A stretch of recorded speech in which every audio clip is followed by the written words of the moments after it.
কানাডার টরন্টো থেকে আমি দিন ইসলাম আপনাদের সবাইকে স্বাগত জানাচ্ছি। আপনারা নিশ্চয়ই জানেন কানাডার সর্বাধিক প্রচারিত বাংলা সাপ্তাহিক ভোরের আলো পত্রিকাটির আয়োজনে করোনা পরিস্থিতি এবং বাংলাদেশের বর্তমান পরিস্থিতি নিয়ে কথা বলতে ভোরের আলো পয়েন্ট অফ ভিউ আজ ৭ম লাইভ অনুষ্ঠানের আয়োজন করেছে। এই অনুষ্ঠানে আমরা ৩ জন অতিথিকে আমন্ত্রণ জানিয়েছি। যোগ দিয়েছেন রাজশাহী সিটি কর্পোরেশনের সাবেক মেয়র এবং বিএনপির বন ও পরিবেশ বিষয়ক সম্পাদক মোসাদ্দেক হোসেন বুলবুল। আরও যোগ দিয়েছেন জি9-এর সাধারণ সম্পাদক ডাক্তার সাখাওয়াত হোসেন সায়ন্ত এবং সাবেক সেনা কর্মকর্তা ও সফটওয়্যার ইঞ্জিনিয়ার মেজর অবসরপ্রাপ্ত দেলোয়ার হোসেন। আপনাদের সবাইকে আজকের অনুষ্ঠানে স্বাগত জানাচ্ছি। ধন্যবাদ আপনাকে। মোসাদ্দেক হোসেন বুলবুলকে দিয়ে আমি আজকের অনুষ্ঠান শুরু করতে চাই। আপনারা জানেন মোসাদ্দেক হোসেন বুলবুলের পরিচয় ৩টি।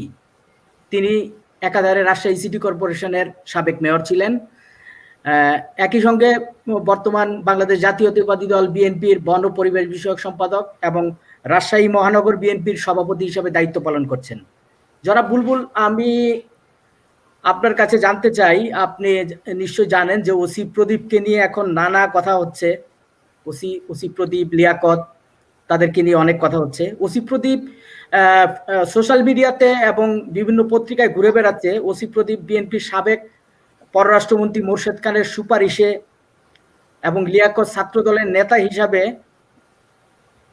পুলিশ বিভাগে চাকরি পেয়েছেন। একজন বিএনপি নেতা হিসাবে আপনি এই বিষয়টি কিভাবে দেখছেন, জনাব মোসাদ্দেক হোসেন বুলবুল? ধন্যবাদ।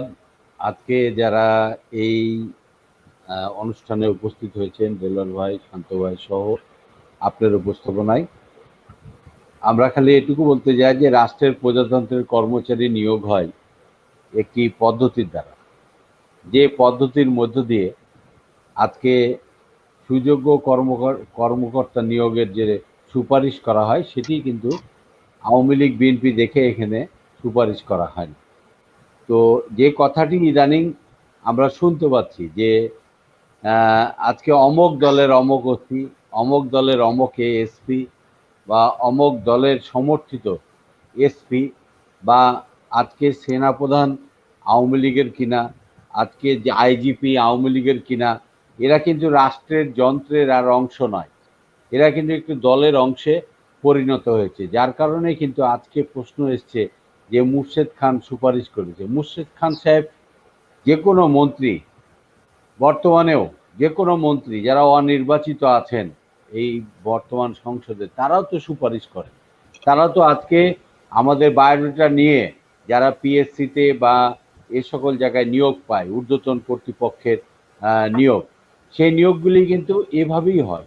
আপনি পাকিস্তানে যদি দেখেন যে বা ভারতে যদি দেখেন যে আইপিএস বা পিএসসির যে নিয়োগগুলি হয় সেগুলি কিন্তু আগে দেখা যেত যে তাদের পারিবারিক ঐতিহ্য, তাদের পেশাগত অবস্থানে বা তাদের পরিবারের পেশাগত অবস্থান ঠিক আছে কিনা, সেখানে কোনো দুর্নীতি আছে কিনা, সেখানে কোনো মার্ডার কেসের আসামি আছে কিনা, বা সেখানে অসামাজিক কোনো কর্মকাণ্ড আছে কিনা। কিন্তু এখন কিন্তু সেগুলি দেখা হয় না। আপনি এটুকু জানেন যে পাকিস্তানের বিচার বিভাগে এখনো তাদের যে বিচার বিভাগ, সেই বিচার বিভাগ এখন পৃথিবীর সবচাইতে অনুন্নত দেশগুলি যেগুলি রয়েছে, সাউথ এশিয়ায় আমি যতটুকু জানি যে পাকিস্তানের বিচার বিভাগের যে নিয়োগ পদ্ধতি, এই নিয়োগ পদ্ধতি অত্যন্ত একটা দক্ষ এবং বনেদি পদ্ধতি নিয়ে তারা কিন্তু আজকে তাদের বিচার বিভাগকে পরিচালনা করছে। তাদের সেনাবাহিনীও তাই।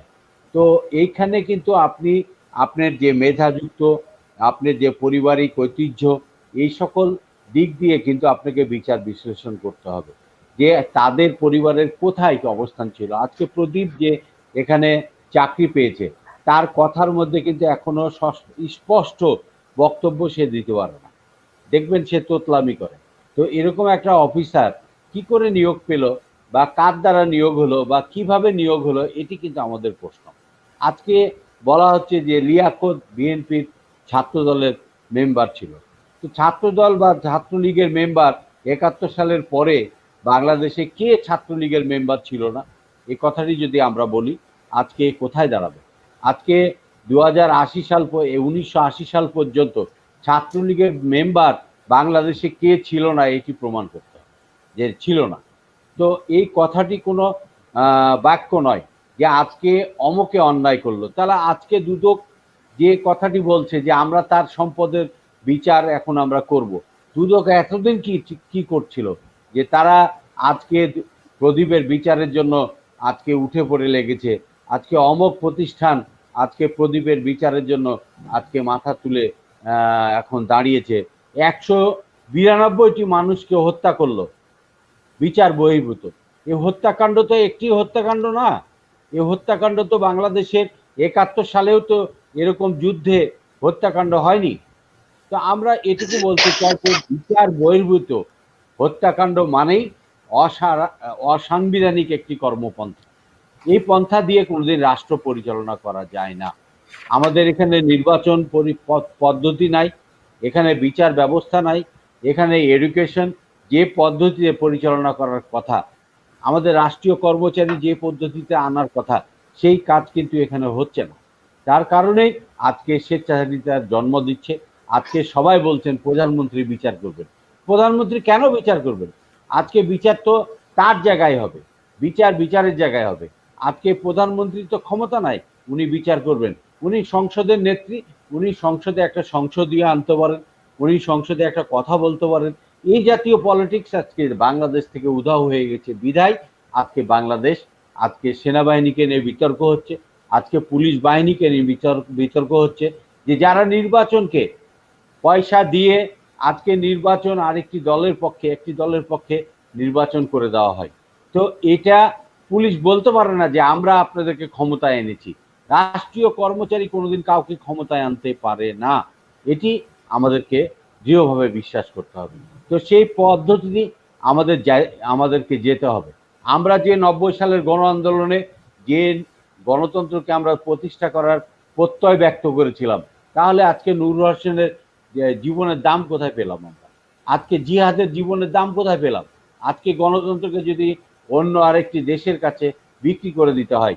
গতকালকে পররাষ্ট্রমন্ত্রী বলেছেন যে আমাদের উন্নয়ন মানে আরেকটি দেশের উন্নয়ন। তাহলে আমাদের উন্নয়ন মানে আমেরিকার উন্নয়ন? এই কথাটি কি আমাদের দেশের জনগণ কি এটা বুঝে উঠতে পারবে না যে আমাদের উন্নয়ন মানে, তার মানে আমার পরিবারের উন্নয়ন মানে শ্বশুর বাড়ির উন্নয়ন, আমার পরিবারের উন্নয়ন মানে পাশের বাড়ির লোকের উন্নয়ন? এরকম কথা যদি কোনো মন্ত্রী বলে তাহলে সে রাষ্ট্রদ্রোহীর সামিল হওয়ার মতনই অবস্থা। আজকে আমি মনে করি যে পররাষ্ট্রমন্ত্রীর বিরুদ্ধে মামলা হওয়া উচিত। আজকে আমি মনে করি যে পররাষ্ট্রমন্ত্রীর মতো একটা মানুষ যে ইন্টারন্যাশনাল ভাবে পলিটিক্স করে, আন্তর্জাতিকভাবে তাদের অবস্থান সমুজ্জ্বল রাখা উচিত, সেখানে কিন্তু আজকে পররাষ্ট্রমন্ত্রীর সেই অবস্থান নাই। আজকে তথ্যমন্ত্রী দেখেন কথায় কথায় বিএনপিকে দোষ দেওয়া হয় যে অমক বিএনপির। আরে বিএনপি তো হবেই, দেশপ্রেমিক একটি মানুষ, এ দেশকে যারা লাল সবুজের পতাকাকে উড্ডীন করেছেন, আমাদের প্রয়াত নেতা শহীদ প্রেসিডেন্ট জিয়াউর রহমান আজকে দেশের জন্য তার পরিবারকে আজকে অন্য জায়গায় রেখে তিনি 71 সালের 26শে মার্চে ঘোষণা দিয়েছিলেন যে কেন, যে আজকে দেশের মানুষ বলে, দেশের রক্তের সাথে তার মাটির সাথে সম্পর্ক আছে বিধায় তিনি এই কাজটি করতে পেরেছিলেন। এটি তো আওয়ামী লীগের কোন নেতা করতে পারেনি। আওয়ামী লীগের নেতারা সেদিন এই ঘোষণাটি দেওয়ার মতো ক্ষমতা তাদের ছিল না। তা আমি মনে করি যে আজকে যাদের শরীরে দেশপ্রেম আছে, যাদের রক্তের মধ্যে এই দেশের মাটি মানুষের গন্ধ আছে, যাদের রক্তের মধ্যে লাল সবুজ পতাকার মধ্যে যারা অবস্থান করে, তারাই কিন্তু আজকে দেশপ্রেমী। আজকে যারা এই বাংলাদেশের সম্পদকে লুট করে বিদেশে পাচার করছে, আপনারা কষ্ট করে বিদেশ থেকে আমাদের দেশে আজকে রেমিটেন্স পাঠাচ্ছেন, আর আমাদের দেশের মানুষরা চুরি করে আজকে সুইস ব্যাংকে টাকা পাঠাচ্ছে। গত 11 বছরে 11 লক্ষ কোটি টাকা বাংলাদেশ থেকে চলে গেছে। তো এই টাকাটা যদি বাংলাদেশে থাকতো, আজকে এই করোনা মহামারীর মধ্যেও আমরা মনে করি ক্ষুদ্র কুটির শিল্পের মধ্য দিয়ে আজকে সংবাদপত্র বেঁচে যেত, আজকে টেলিভিশন বেঁচে যেত, আজকে ক্ষুদ্র ক্ষুদ্র যে 2 কোটি ছেলে মেয়ে এখন বেকার হয়েছে তাদেরকে কর্মসংস্থানের জায়গা আমরা দিতে পারতাম। তো এই 11 কোটি মানুষ, এই 11 কোটি টাকা আজকে কারা পাচার করেছে? আজকে দুদক কি করছে? আজকে বাংলাদেশের যে ওসি আপনি দেখেছেন যে সিফাতকে প্রতিবাদ করার জন্য বরগুনায় ইলিয়াস তার সহকর্মীকে থাপ্পড় মেরেছে গতকাল।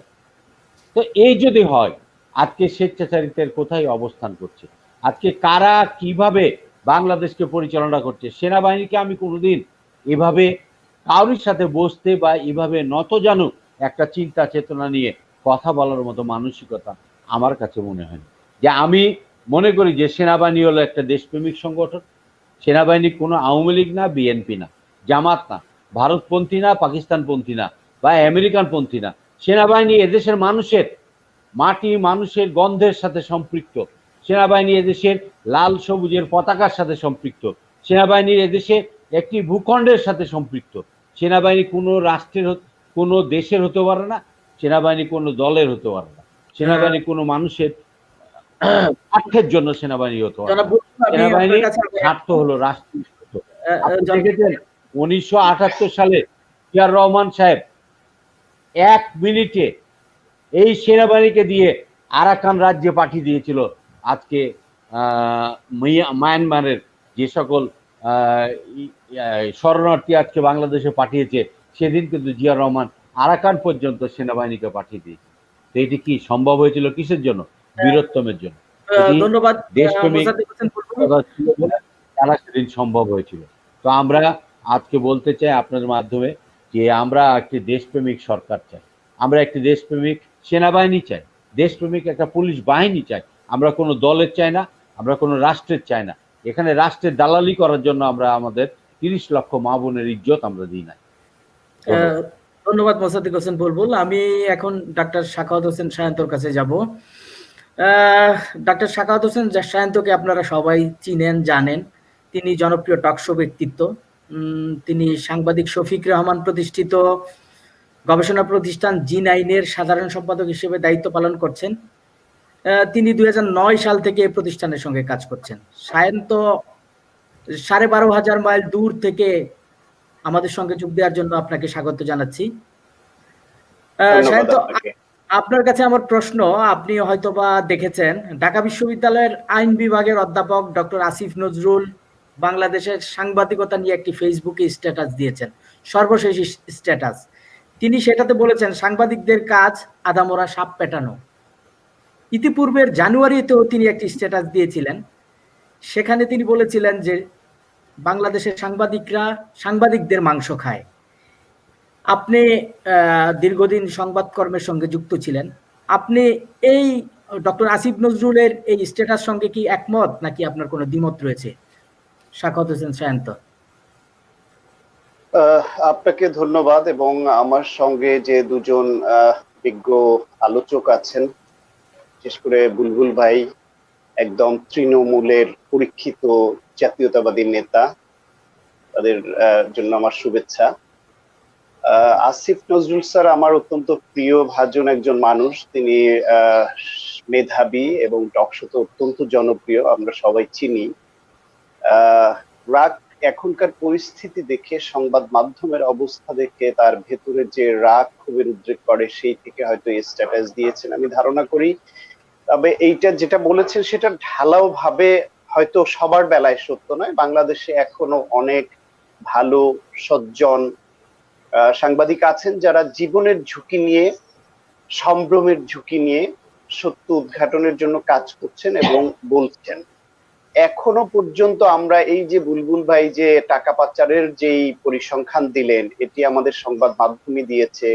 আজকে এই সরকারের দুর্নীতি, টাকা পাচার, আপনার এই কানাডার বেগমপাড়া গড়ার ইতিহাস, মালয়েশিয়ার সেকেন্ড হোম করা, বাংলাদেশে ব্যাপক হারে দুর্নীতিতে নিমজ্জিত হয়ে পড়া একজন হেলথ সেক্টরের একজন কেরানি লেভেলের কর্মকর্তার 1,500 কোটি টাকার মালিক হওয়া, বাংলাদেশের আওয়ামী লীগের ওয়ার্ড লেভেলের একজন নেতার এনু রূপন, আপনারা নিশ্চয়ই ইতিমধ্যে নাম জানেন, ক্যাসিনো কেলেঙ্কারিতে ধরা পড়েছে, তাদের যে অঢেল সম্পদের মালিক হওয়া, যুবলীগ, আওয়ামী লীগ, ছাত্রলীগের মধ্যম পর্যায়ের নেতা কর্মীদেরও যেভাবে কোটি কোটি টাকার মালিক হয়ে যাওয়া, যে দুর্নীতি, দুঃশাসন, এগুলি সীমিত আকারে আসলেও এখনো সংবাদ মাধ্যম থেকেই আমরা জানতে পারি। ফলে এগুলি যারা দিচ্ছেন সাহস করে, নিঃসন্দেহে তারা এই দেশের যে পরিস্থিতি তাতে জীবনের ঝুঁকি নিচ্ছেন, তারা তার সম্ভ্রম হারানোর ঝুঁকি নিচ্ছেন, গুম হওয়ার ঝুঁকি নিচ্ছেন,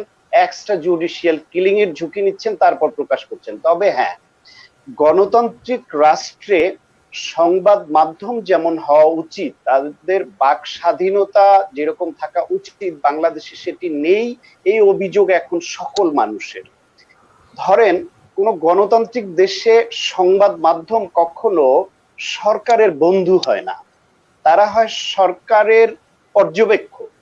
একটি সরকার বা বিভিন্ন শক্তিশালী গোষ্ঠী তারা বিভিন্ন রকম অনিয়ম, দুঃশাসন, দুর্নীতি যেসব তারা করবে সেই সব ওয়াচ করা, সেগুলি মানুষের কাছে তুলে ধরা, এটি হচ্ছে সংবাদ মাধ্যমের দায়িত্বের মধ্যে পড়ে। কিন্তু বাংলাদেশে দুর্ভাগ্যজনকভাবে একটি স্বৈরতান্ত্রিক সরকার তার যতগুলি বৈশিষ্ট্য থাকে, আপনারা দেখবেন সমাজবিজ্ঞানীরা বা এখন ইকোনমিস্ট বা বিভিন্ন জায়গা থেকে যে স্বৈরতন্ত্রের যে ক্রাইটেরিয়া প্রকাশ করা হয় তার মধ্যে এটিও কিন্তু একটি, যে সংবাদ মাধ্যমকে হাতে নেয়া।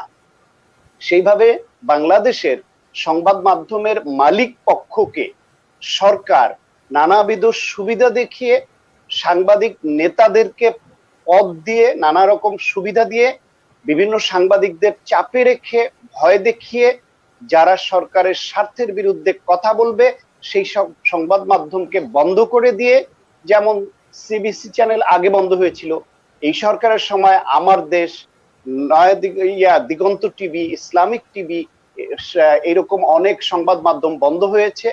নানান কায়দায় সংবাদ মাধ্যমকে তারা নিজেদের করায়ত্ত করে নেয়। স্বৈরতান্ত্রিক সরকারের অন্য অনেকগুলো ক্রাইটেরিয়ার সঙ্গে এটিও একটা তাদের ক্রাইটেরিয়া। সেই ক্ষেত্রে সরকার এইরকম একটা পরিস্থিতি তৈরি করেছে যে সংবাদ মাধ্যমের মধ্যে তাদের স্বার্থভোগী, তাদের দুর্নীতি এবং দুঃশাসনের অংশীদার করে নিয়েছে একটা অংশকে, ভয় ধরিয়ে বাক স্বাধীনতা হরণ করে রেখেছে একটা অংশের, এবং সামগ্রিকভাবে তারা এইভাবে সংবাদ মাধ্যম কন্ট্রোল করেছে। ফলে সংবাদ মাধ্যমে যে জিনিসটি উঠে আসা উচিত সেটি আসছে না। আপনাকে সাম্প্রতিক একটা উদাহরণ দেই, যেমন আপনার যে এই যে অবসরপ্রাপ্ত মেজর সিনহা যেভাবে খুন হলেন আইন শৃঙ্খলা রক্ষাকারী বাহিনীর হাতে, যেখানে ওসি প্রদীপের নাম এসছে, যেখানে ওইখানের এসপি, যেখানে এসআই লিয়াকত সহ অনেকের নাম আসছে, এবং একটা চক্র। আজকে এত সমালোচনা হচ্ছে, সংবাদ মাধ্যমে এত গল্প, তার কোনটা সত্য কোনটা মিথ্যা সেটিও যাচাই করা কঠিন হয়ে যায় আসছে, অথচ এই ওসি প্রদীপ বা এসপি সাহেব বা ওইখানকার এসআই বা এই চক্রটি, তারা তো এটা একদিনে করেনি, বা আজকে প্রথমেই মেজর সিনহাকে হত্যা করেনি তারা। এর আগে প্রায় 200 মানুষ ক্রস ফায়ারের নামে হত্যাকাণ্ডের শিকার হয়েছেন ওই এলাকায়। তাহলে এতদিন ধরে বাংলাদেশের যে গোয়েন্দা সংস্থা আছে, যাদের বিভিন্ন অঞ্চলের এইসব যাদের নজরে থাকার কথা, এখানে একজন সাবেক সেনা কর্মকর্তা আছেন, তারা কি এসব জানতেন না? নিশ্চয়ই তাদের নজরেও ছিল, তারা জানতেন। তাহলে তার ব্যবস্থা হয়নি কেন? ওইখানে এই পুলিশের উপরে যে চেইন অফ কমান্ড থাকে, তাদের ঊর্ধ্বতন কর্তৃপক্ষ, তাদের যে তদারকি, তাকে থেকে এটি নজরে আসেনি? নিশ্চয়ই এসেছিল, তারপরও ব্যবস্থা হয়নি। ওইখানে যে সংবাদ মাধ্যমের কর্মীরা আছেন, তারা কি, যারা ওই যে অন্যায় অবিচারের মধ্যেই বসবাস করেন, প্রত্যক্ষ করেন, মানুষকে ধরে নিয়ে ক্রস ফায়ার নামে কি করে টাকা হাতিয়ে নেওয়া হয়েছে, কিভাবে অন্যায় ভাবে তাদের হত্যা করা হয়েছে, যেই সংবাদ এখন আমরা পাচ্ছি, এগুলি কি আগে তাদের জানা ছিল না? নিশ্চয়ই ছিল। তারপরও সংবাদ মাধ্যমে আগে কেন আসেনি? আজকে কেন ওসি প্রদীপের নামে এত কথা আমরা দেখছি, এর শতকরা 1 ভাগও কেন আমরা আগে দেখিনি? সেখানে কি সবই শুধুমাত্র ভয়ের কারণে? এটি আমি বিশ্বাস করি না। শুধু ভয়ের কারণে হলে সংবাদ মাধ্যমে সংবাদ প্রকাশের বিভিন্ন রকমের টেকনিক তাদের থাকে। লোকাল সাংবাদিকরা না পারলে ঢাকা থেকে বা বিভিন্ন জায়গা থেকে সাংবাদিক পাঠিয়ে বা গোপনে তথ্য এনে হাতে প্রমাণ নিয়ে সংবাদ প্রকাশ করার অনেক ঘটনা আছে।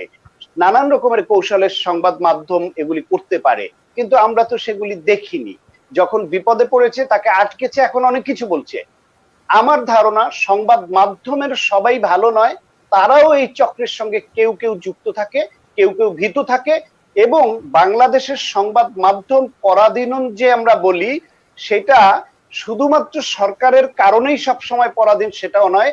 মালিক পক্ষ ব্যবসায়ী হওয়ায়, তাদের রাজনৈতিক এজেন্ডা থাকায়, অনেক মালিক সরাসরি রাজনীতিতে জড়িত থাকায়, এমপি মন্ত্রী হওয়ায়, তারা তাদের যে এজেন্ডা সেই অনুসারে তাদের যে সংবাদকর্মী থাকে তাদের প্রতিষ্ঠানের, তাদের সেই পলিসি নির্ধারণ করেন এবং তাদের পরিচালনা করেন। ফলে সরকারের বিরুদ্ধে যায়, প্রশাসনের বিরুদ্ধে যায় এরকম সংবাদ তারা অনেক সময় ছাপতে দেন না পলিসির কারণে। এই সব নানাবিধ কারণে সংবাদ মাধ্যমে আগে কিন্তু এই তথ্য উঠে আসেনি। ওসি প্রদীপ তো বাংলাদেশে একজনই নয়, আজকে ওসি প্রদীপ একা খারাপ হয়ে গেছে। বাংলাদেশ তো ওসি প্রদীপময়। সারা বাংলাদেশে খুঁজে দেখেন 600-র উপরে যে থানা আছে, তার ওসিদের মধ্যে 100-র উপরে ওসির বিরুদ্ধে ইতিমধ্যে ফৌজদারি অপরাধের অভিযোগ এসেছে, মামলা হয়েছে, বিচার তো হয় না। বিভিন্ন সংস্থায় এদের বিরুদ্ধে অভিযোগ আসলে বিচার বলতে ওএসডি, সাময়িক বরখাস্ত, কিংবা সেখান থেকে ক্লোজ করে নেওয়া। এর বাইরে বড় কোনো শাস্তির নজির দেখেছেন? এই যে 5 মাস আগেই তো আপনি দেখবেন বরগুনার আমতলী থানায় একজন আসামিকে ধরে 3 লাখ টাকা মাত্র চাঁদা চেয়েছিল পুলিশ, সেই অভিযোগ এসেছে পরিবারের পক্ষ থেকে। কিন্তু যে মানুষটিকে ধরেছে তাদের কাছে 3 লাখ টাকা অনেক টাকা, তারা দিতে পারেনি। সেই লোকটাকে মেরে পিটিয়ে হত্যা করে ফ্যানের সঙ্গে ঝুলিয়ে রেখেছে। এই সংবাদ মাধ্যমে এসেছিল, পরিবার অভিযোগ করেছিল। গাজীপুর একটি থানাতে আসামি ধরতে গিয়ে তাকে না পেয়ে তার স্ত্রী ইয়াসমিন নামে এক ভদ্র মহিলা তাকে তুলে এনেছিল, তাকেও টর্চার করে হত্যা করেছে। এরকম অসংখ্য ঘটনা আছে। ধর্ষিত নারী থানায় যান ধর্ষণের বিচার চাইতে, ওসির দ্বারা আবার তিনি ধর্ষণের শিকার হন, সেরকম সংবাদ এসেছে। আপনি কটির বিচার দেখেছেন? আপনি বিভিন্ন জায়গায় এই যে দেখবেন যে এদেরকে লালন পালন করা হয় রাষ্ট্রীয় পৃষ্ঠপোষকতায়। কারণ বর্তমানে রাষ্ট্র ক্ষমতায় যে শক্তিটি আছে, তারা আসলে জনগণের ভোটের উপর ভর করে না আসায়, মানুষের উপরে ভর না করায়, রাষ্ট্রের জনগণের উপরে ভর না করে, তারা যে স্টেট অ্যাপারাটাস আছে, অর্থাৎ যে বিভিন্ন বাহিনী আছে দেশে, তাদের উপর ভর করে অনৈতিকভাবে ক্ষমতায় আছে। রাতের ভোট করতে এই বাহিনীর লোকদের দরকার হয়, গুম করতে এই বাহিনীর লোকদের দরকার হয়, রাষ্ট্রের নিরীহ নাগরিককে ক্রসফায়ারের নামে হত্যা করতে এই বাহিনীর দরকার হয়, এবং রাজনৈতিক প্রতিপক্ষকে দমনের জন্য এই বাহিনীকে দরকার হয়। জনগণকে এখন আর এই সরকারের কোনোই দরকার নেই। যে কারণ জনগণের ভোট তো দরকার হয় না, তাদের মতামতের দরকার হয় না। সে কারণে এই বাহিনীগুলো আসলে এই হত্যাকাণ্ডের ছাড়পত্র বা লাইসেন্স পেয়ে গেছে সরকারের কাছ থেকে। সরকার যখন তাদেরকে ব্যবহার করে অনৈতিকভাবে রাষ্ট্র ক্ষমতায় থাকে, তখন ওই বাহিনীগুলো লাগাম ছাড়া হয়ে যায়। তাদের ব্যক্তিগত স্বার্থেও তারা এই সব অস্ত্র ব্যবহার করে, গুম খুনের মতো অস্ত্রকে। তখন আর সরকারের কিছু করার থাকে না। অনেকেই বলেন যে বাংলাদেশে একজন মানুষের কথায় সবকিছু চলে, অর্থাৎ মাননীয় প্রধানমন্ত্রী, তিনি হাত না দেওয়া পর্যন্ত কোনো কিছু শুরু হয় না। তিনি যদি এই যে মেজর সিনহা হত্যাকাণ্ডের পরে তার মাকে ফোন করেছিলেন এবং আশ্বাস দিয়েছেন বিচার হবে, এরকম কদাচিৎ মাঝে মাঝে দেন। এই যে এ পর্যন্ত অধিকারের তথ্য মতে 2009 সাল থেকে এই গত জুন পর্যন্ত 30 জুন পর্যন্ত এদেশে অন্তত 2470 জন মানুষ এক্সট্রা জুডিশিয়াল কিলিং বা ক্রসফায়ারের শিকার হয়েছেন।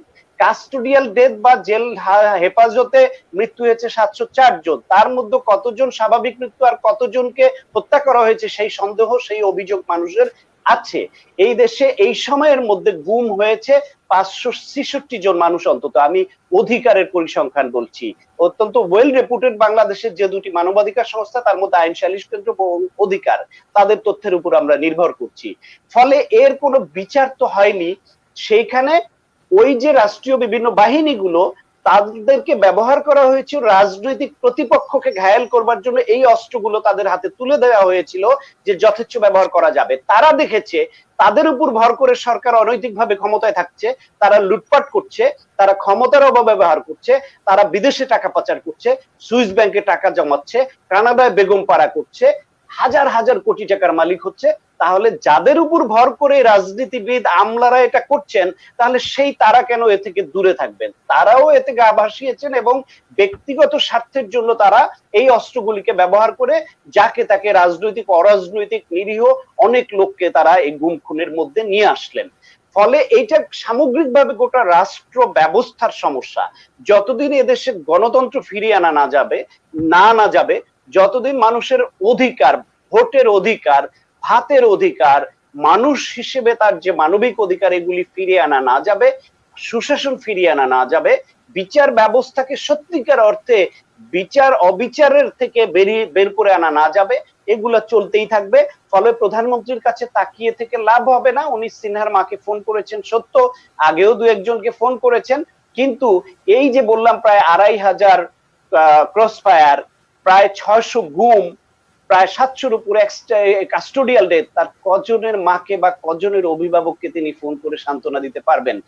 এখন বাংলাদেশে পরিস্থিতি এই বাহিনীগুলোকে ব্যবহার করতে করতে এমন পর্যায়ে সরকার নিয়ে গেছে, আমার আশঙ্কা প্রধানমন্ত্রী চাইলেও এখন এর অনেক কিছুরই সুরাহা বা বিচার হবে না। কারণ ওনার কথা ওনার দলের তৃণমূলের নেতাকর্মীরা পর্যন্ত মানছেন না। এখন এই দানবীয় কায়দা তৃণমূল পর্যন্ত ছড়িয়ে গেছে। এই যে করোনার সময়, এই বন্যার সময়ে যে দুর্নীতি, তিনি 10 টাকা সে চাল দেওয়ার যে সরকারের যে ব্যবস্থা ছিল, তার দলীয় চোরদের কারণে পারলেন না, গুটিয়ে আনলেন, বন্ধ করে দিলেন। তারপর বললেন 2,500 টাকা করে প্রধানমন্ত্রীর উপহার নামে তিনি হতদরিদ্রদের দিবেন, সেটিও তার দলীয় চোর জালিয়াতদের কারণে সম্পূর্ণ করতে পারলেন না ভালোভাবে। এইভাবে দেখা যাবে প্রধানমন্ত্রী যদি কোনোটাই ইচ্ছা পোষণ করেনও যে এই কাজটি আমি করি মানুষের জন্য, কিন্তু তার রাজনৈতিক ব্যবস্থা, তার প্রশাসনিক ব্যবস্থা গত এক যুগে এমন ভাবে যথেচ্ছ ব্যবহার করেছেন, এই রাষ্ট্রটাকে এমন ভাবে নিয়ে যাওয়া হয়েছে, এখন প্রধানমন্ত্রী সদিচ্ছা দেখালেও সেটি বাস্তবায়ন হবে এই বিশ্বাস আর আমার নেই। ফলে গোটা রাষ্ট্র ব্যবস্থায় পচন ধরেছে। এইখানে যে বিশৃঙ্খল অবস্থা, সেটা সামগ্রিকভাবে সব জায়গায় লেগেছে। সাংবিধানিক প্রতিষ্ঠানগুলোকে ধ্বংস করে ফেলা হয়েছে, কোনোটা পরিকল্পিতভাবে করা হয়েছে, কোনোটা না বুঝে তাদের স্বার্থে ব্যবহার করা হয়েছে। আমাদের রাষ্ট্রের যে সার্বভৌমত্ব, সেটিকে বিকিয়ে দেওয়া হয়েছে। এক সময় বিএনপির অনেক নেতা তারা বলতেন যে এই সরকার দেশ বিক্রির এজেন্ডা নিয়ে এসেছে ক্ষমতায়, সেটা নিয়ে অনেকে ঠাট্টা মশকরা করতেন যে বাংলাদেশের দাম কত, টনে কত, মনে কত। আসলে তারা হয় বুঝে এই ঠাট্টা মশকরা করতেন, অথবা তাদের এইটা বোঝার বোধ বুদ্ধি নেই যে একটা দেশ বিক্রি মানে দেশকে ওজন দিয়ে বা এই দেশের দাম এত এইভাবে বিক্রি বোঝায় না, অর্থাৎ দেশের স্বার্থকে বিকিয়ে দেওয়া, দেশের স্বার্থকে বিক্রি করে দেওয়া, সেটাকেই দেশ বিক্রি বুঝায়। আজকে আমাদের দেশের অত্যন্ত গুরুত্বপূর্ণ মন্ত্রী, তিনি কিছুদিন আগে পররাষ্ট্রমন্ত্রী বললেন যে ইন্ডিয়ার সঙ্গে আমাদের সম্পর্ক স্বামী স্ত্রীর সম্পর্ক। কত স্বামী স্ত্রীর সম্পর্ক হলে স্বামীকে স্ত্রীকে, এটা একজন মন্ত্রী বলেন, আমাদের জন্য অপমানজনক। আবার দুদিন আগেই আবার বলেন যে আমাদের অর্জন মানে ইন্ডিয়ার অর্জন, আমাদের উন্নতি মানে ইন্ডিয়ার উন্নতি, আমাদের সঙ্গে ইন্ডিয়ার রক্তের সম্পর্ক। এর আগেই সরকারের একজন উপদেষ্টা যখন ট্রানজিট ট্রান্সশিপমেন্ট নিয়ে কথা হয়, তখন বলছিলেন যে তাদের কাছে নাকি ট্রানজিটের ফি চাওয়া বেয়াদবি, তারা বেয়াদবি করতে পারবে না। আমার দেশের ভূমি ব্যবহার করবে, আমার রাষ্ট্রীয় যে আমার যে গোপনীয়তা, সেটি নষ্ট হওয়ার আশঙ্কা তৈরি হবে, আমার দেশের রাস্তাঘাট বন্দর নষ্ট হবে, আমার টাকা খরচ হবে, তারা আমার দেশকে ব্যবহার করে আরেক দেশে যাবে, আমার দেশের সার্বভৌমত্ব হুমকির মুখে পড়বে। কিন্তু তারপরও চুক্তিতে বা কথায় তাদের কাছে ফি চাওয়া যাবে না, সেটি নাকি বেয়াদবি। কারণ এই সরকারটি এই যে এতক্ষণ যে বললাম যে রাষ্ট্রীয় বাহিনীগুলোকে যেভাবে ব্যবহার করেছে, এইটা ব্যবহার করতে পেরেছে আবার প্রতিবেশী বেশি একটি শক্তিশালী রাষ্ট্র, তাদেরকে ওই রাষ্ট্রের স্বার্থের জন্য আওয়ামী লীগকে ক্ষমতায় বসিয়েছে এবং ক্ষমতায় রেখেছে। ফলে তার প্রতিদান হিসেবে ওই রাষ্ট্রটি যা চায় তাই দিতে হয়। যে কারণে যখন আমাদের তিস্তার পানি দেয় না, তখন প্রধানমন্ত্রীও আক্ষেপ করে বলেন যে ভারতকে আমরা যা দিয়েছি তাদের মনে রাখতে হবে। ভারতকে এই যে গোপন চুক্তি করে প্রকাশ্য এবং গোপনে কি কি দিয়েছে, ক্ষমতায় থেকে গেলে বুঝতে পারবেন। আজকে নেপালের মতো রাষ্ট্র তাদের সার্বভৌমত্ব দেখাতে পারে সাহসিকতার সঙ্গে, আজকে শ্রীলঙ্কা দেখাতে পারে। আমরা এইভাবে রক্তক্ষয়ী যুদ্ধের মাধ্যমে একটা দেশকে স্বাধীন করেছে দেশের বীর জনতা, আমরা দেখাতে পারি না। আমরা এতটা নতজানু হয়েছি, ঠিক এই যে দেখাতে পারি না, আমরা নিজেদের সার্বভৌমত্ব, স্বার্থ, মানসিকতা, বিবেক অন্যের কাছে বন্ধক রেখেছে এই সরকার, এটাকেই বলে রাষ্ট্র বিক্রি করে দেওয়া। ঠিক এই রাষ্ট্র বিক্রি করে দেওয়ার এজেন্ডা নিয়ে এই সরকার এসেছিল এবং তাদের বসিয়েছিল, সে কথাটাই এদেশের জাতীয়তাবাদী শক্তি এতদিন বলে আসছে। যদিও প্রতিপক্ষের নানান ঠাট্টা মশকরার ফলে এখন সেই কথাটিও আমরা জোরের সঙ্গে বলি না যে এই সরকার সত্যি সত্যি এই রাষ্ট্রটাকে বিক্রি করে দিয়েছে। এর বিরুদ্ধে সবাই রুখে দাঁড়াতেই হবে। ধন্যবাদ সায়ন্ত আপনাকে। আমি মেজর দেলোয়ার হোসেনের সাথে আপনাদের পরিচয় করিয়ে দিব। মেজর দেলোয়ার হোসেন কথা বলেন সোজা সাপটা, কোনো রাগ ডাক করেন না। সেনা কর্মকর্তার পরিচয় ছাপিয়ে তিনি ই কমার্স এবং আরএফআইডির জনক বাংলাদেশে। পেশায় তিনি এই মুহূর্তে একজন সফটওয়্যার ইঞ্জিনিয়ার। তার রাজনৈতিক বিশ্লেষণধর্মী বিভিন্ন লেখা ফেসবুকে রীতিমতো ঝড় তোলে। আমি এরই মধ্যে কমেন্টসে দেখতে পাচ্ছি যে প্রায় শতাধিক কমেন্টস তাকে নিয়ে এসেছে। তো বর্তমানে কানাডার টরেন্টোতে বসবাস করছেন। আজকে ভোরের আলোর পয়েন্ট অফ ভিউতে মেজর অবসরপ্রাপ্ত দেলোয়ার হোসেন, আপনাকে স্বাগত জানাচ্ছি। ধন্যবাদ। দেলোয়ার হোসেন, আপনি জানেন যে কোনো সংকটময় মুহূর্তে বাংলাদেশ সেনাবাহিনীর গৌরব উজ্জ্বল ভূমিকা রয়েছে, কিন্তু মেজর সিনহা মোহাম্মদ রাশেদ খান হত্যাকাণ্ড পরবর্তীতে সেনাবাহিনী এবং রিটায়ার্ড আর্মি ওয়েলফেয়ার অ্যাসোসিয়েশন, যাকে সংক্ষেপে রাওয়া বলা হয়, তাদের ভূমিকা কি? আপনি সেনাবাহিনীর একজন সাবেক কর্মকর্তা হিসেবে আপনি কি মনে করেন সেনাবাহিনী এবং রাওয়ার ভূমিকা সঠিক আছে? জনাব মেজর দেলোয়ার হোসেন। ধন্যবাদ দিন ভাই। প্রথমে আমি বুলবুল ভাইকে আর শান্ত ভাইকে আমি ধন্যবাদ জানাবো খুব ইম্পর্টেন্ট কিছু বিষয় তুলে নিয়ে আসার জন্য, যেটা শুধু আমাদের এই যেই 3-4 জন আছে আমাদের কনসার্ন না, বাংলাদেশের ক্ষিপ্ত জনগণদের মনের কথা তুলে ধরেছেন আপনারা। এবং শুধু তাই না, সেনাবাহিনীও তো তারা এই দেশের জনগণ। প্রথমে তারা জনগণ, তারপরে তারা সেনাবাহিনীর সদস্য। সুতরাং দেশপ্রেমিক না হলে তো সেনাবাহিনীও হওয়া যাবে না। সো হ্যাভিং সেড দ্যাট, আমি বলবো যে একটা দেশ কখনো খারাপ হয় না, দেশের মানুষ খারাপ হয়। সেনাবাহিনী কখনো খারাপ হয় না, সেনাবাহিনীর কিছু সদস্য খারাপ হয়, যারা সহজে তাদের সোলটাকে বিক্রি করে দিয়েছে। আজকে সিনহা হত্যা অথবা সেনাবাহিনীর অন্যান্য অফিসার বা সৈনিকদের রাস্তাঘাটে লাঞ্ছিত হওয়া কিন্তু একদিনে হয়নি। এই পরিবেশটা তৈরি হয়েছে বহু বছরে। আপনাকে সেই তুলনা আমাকে বলতে হয়, যখন এই যে পাকিস্তানি কমিশন পাওয়া অফিসাররা, সিনিয়র অফিসাররা যারা মুক্তিযুদ্ধ করলেন, দেশ স্বাধীন করলেন, তারা যতদিন এই সেনাবাহিনী বা সশস্ত্র বাহিনীর ইনচার্জ ছিলেন বা দায়িত্বে ছিলেন, ভারপ্রাপ্ত ছিলেন, ততদিন পর্যন্ত কিন্তু এই দেশের প্রতি এবং সেনাবাহিনীর প্রতি কারোর চোখ তোলার সাহস হয়নি। আর আমরা তখন চিন্তা করতাম যে বাংলাদেশের কমিশন পাওয়া অফিসাররা কবে আসবে, তখন বোধহয় সোনার বাংলা হয়ে যাবে। দুঃখজনক, বাংলাদেশের কমিশন পাওয়া অফিসাররা আসলো, বাট ফরমালিন অফিসার চলে আসলো প্রচুর, যারা একটা সশস্ত্র বাহিনীর একটা অফিসার কি করে পন্থী হয়, সে কোনো ভারতপন্থী হবে, পাকিস্তানপন্থী হবে, আওয়ামী লীগপন্থী হবে, বিএনপিপন্থী হবে কেন? সে হবে স্বতন্ত্র, সে হবে বাংলাদেশপন্থী, তার একমাত্র পরিচয় হবে বাংলাদেশপন্থী। একটা অফিসার যখনই তার খোঁজ পাওয়া যাবে সে কোনো পন্থী, he or she should be sacked right away. আপনি বাংলাদেশের আজকে এই সিনহা হত্যার পরিবেশটা কিভাবে হয়েছে দেখেন। কিছুদিন আগে একটা রিসেন্ট একটা উদাহরণ দিই। করোনার সময় সন্ত্রাসী লীগের ছেলেপেলেদেরকে বাংলাদেশ সেনাবাহিনীর কিছু সৈনিক পিটিয়েছিল যেন রাস্তা ঘোরাঘুরি না করে। তার জন্য কি হলো, সেই ইউনিটের অধিনায়কের উপরে প্রতিশোধ নেওয়া হলো, তাকে বদলি করে দেওয়া হলো, পানিশমেন্ট দেওয়া হলো। আমাদের একজন অবসরপ্রাপ্ত একজন ভালো মানুষ, অত্যন্ত ভালো মানুষ, মেজর মুরসালিম, সে ফেসবুকে শুধু স্ট্যাটাস দিয়েছিল ডিজিএফআইকে উদ্দেশ্য করে যে আপনারা সত্যের পক্ষে না থাকতে পারেন, অ্যাটলিস্ট অন্যায়কারীর পক্ষে হাততালি বাজাবেন না। রাতারাতি কিন্তু সে গুম হয়ে গেল। অথচ সিনহাকে হত্যার করার পরে যে পরিকল্পনাকারী মাসুদ কিন্তু এখনো আমার জানা মতে গ্রেপ্তার হয় নাই। তো সেনাবাহিনীর প্রধান, আমি সেনাবাহিনীকে খারাপ বলবো না, 2-4টা কুলাঙ্গারের জন্য কিন্তু সেনাবাহিনীর বদনামগুলো হচ্ছে। সেনাবাহিনী প্রধান এত ক্ষমতা ওনার, মাসুদ কিভাবে বসে থাকে? দেন না দায়িত্বগুলো, 2টা ক্যাপ্টেনের 2-4টা ক্যাপ্টেন আর একটা মেজরের দায়িত্ব দেন, সবগুলোর চ্যাংদোলা করে তুলে এনে সাইজ করে দিবে। আজকে একটু আগে শান্ত ভাই বললেন যে প্রধানমন্ত্রী ফোন করেছেন। প্রধানমন্ত্রী কিন্তু এমনি ফোন করেন নাই। ক্যান্টনমেন্টে সেনানিবাস আন্দোলন শুরু হয়ে গিয়েছিল, ভাঙচুর শুরু হয়ে গিয়েছিল, রক্তগরম অফিসাররা, দেশপ্রেমিক অফিসাররা। কোন দলের পা চেটে সমস্ত সেনাবাহিনীর সব সদস্যকে নিয়ন্ত্রণ করা যায় না, সাময়িকভাবে মুখ বন্ধ করে রাখতে পারে, বা যখন দেয়ালে পিঠ থেকে যাবে তখন কিন্তু সামনে যাওয়া ছাড়া আর পিছনে কোনো গতি থাকবে না। এইসব সত্যি এবং স্পষ্ট কথা বলার কারণে আজকেই আমাকে পিএনজি করা হয়েছে সেনাবাহিনীতে, পার্সন নন গ্রাটা। কপাল ভালো যে কানাডাতে একটা বাংলাদেশের ক্যান্টনমেন্ট নাই, তাহলে তো সেখানে যেতে পারতাম না।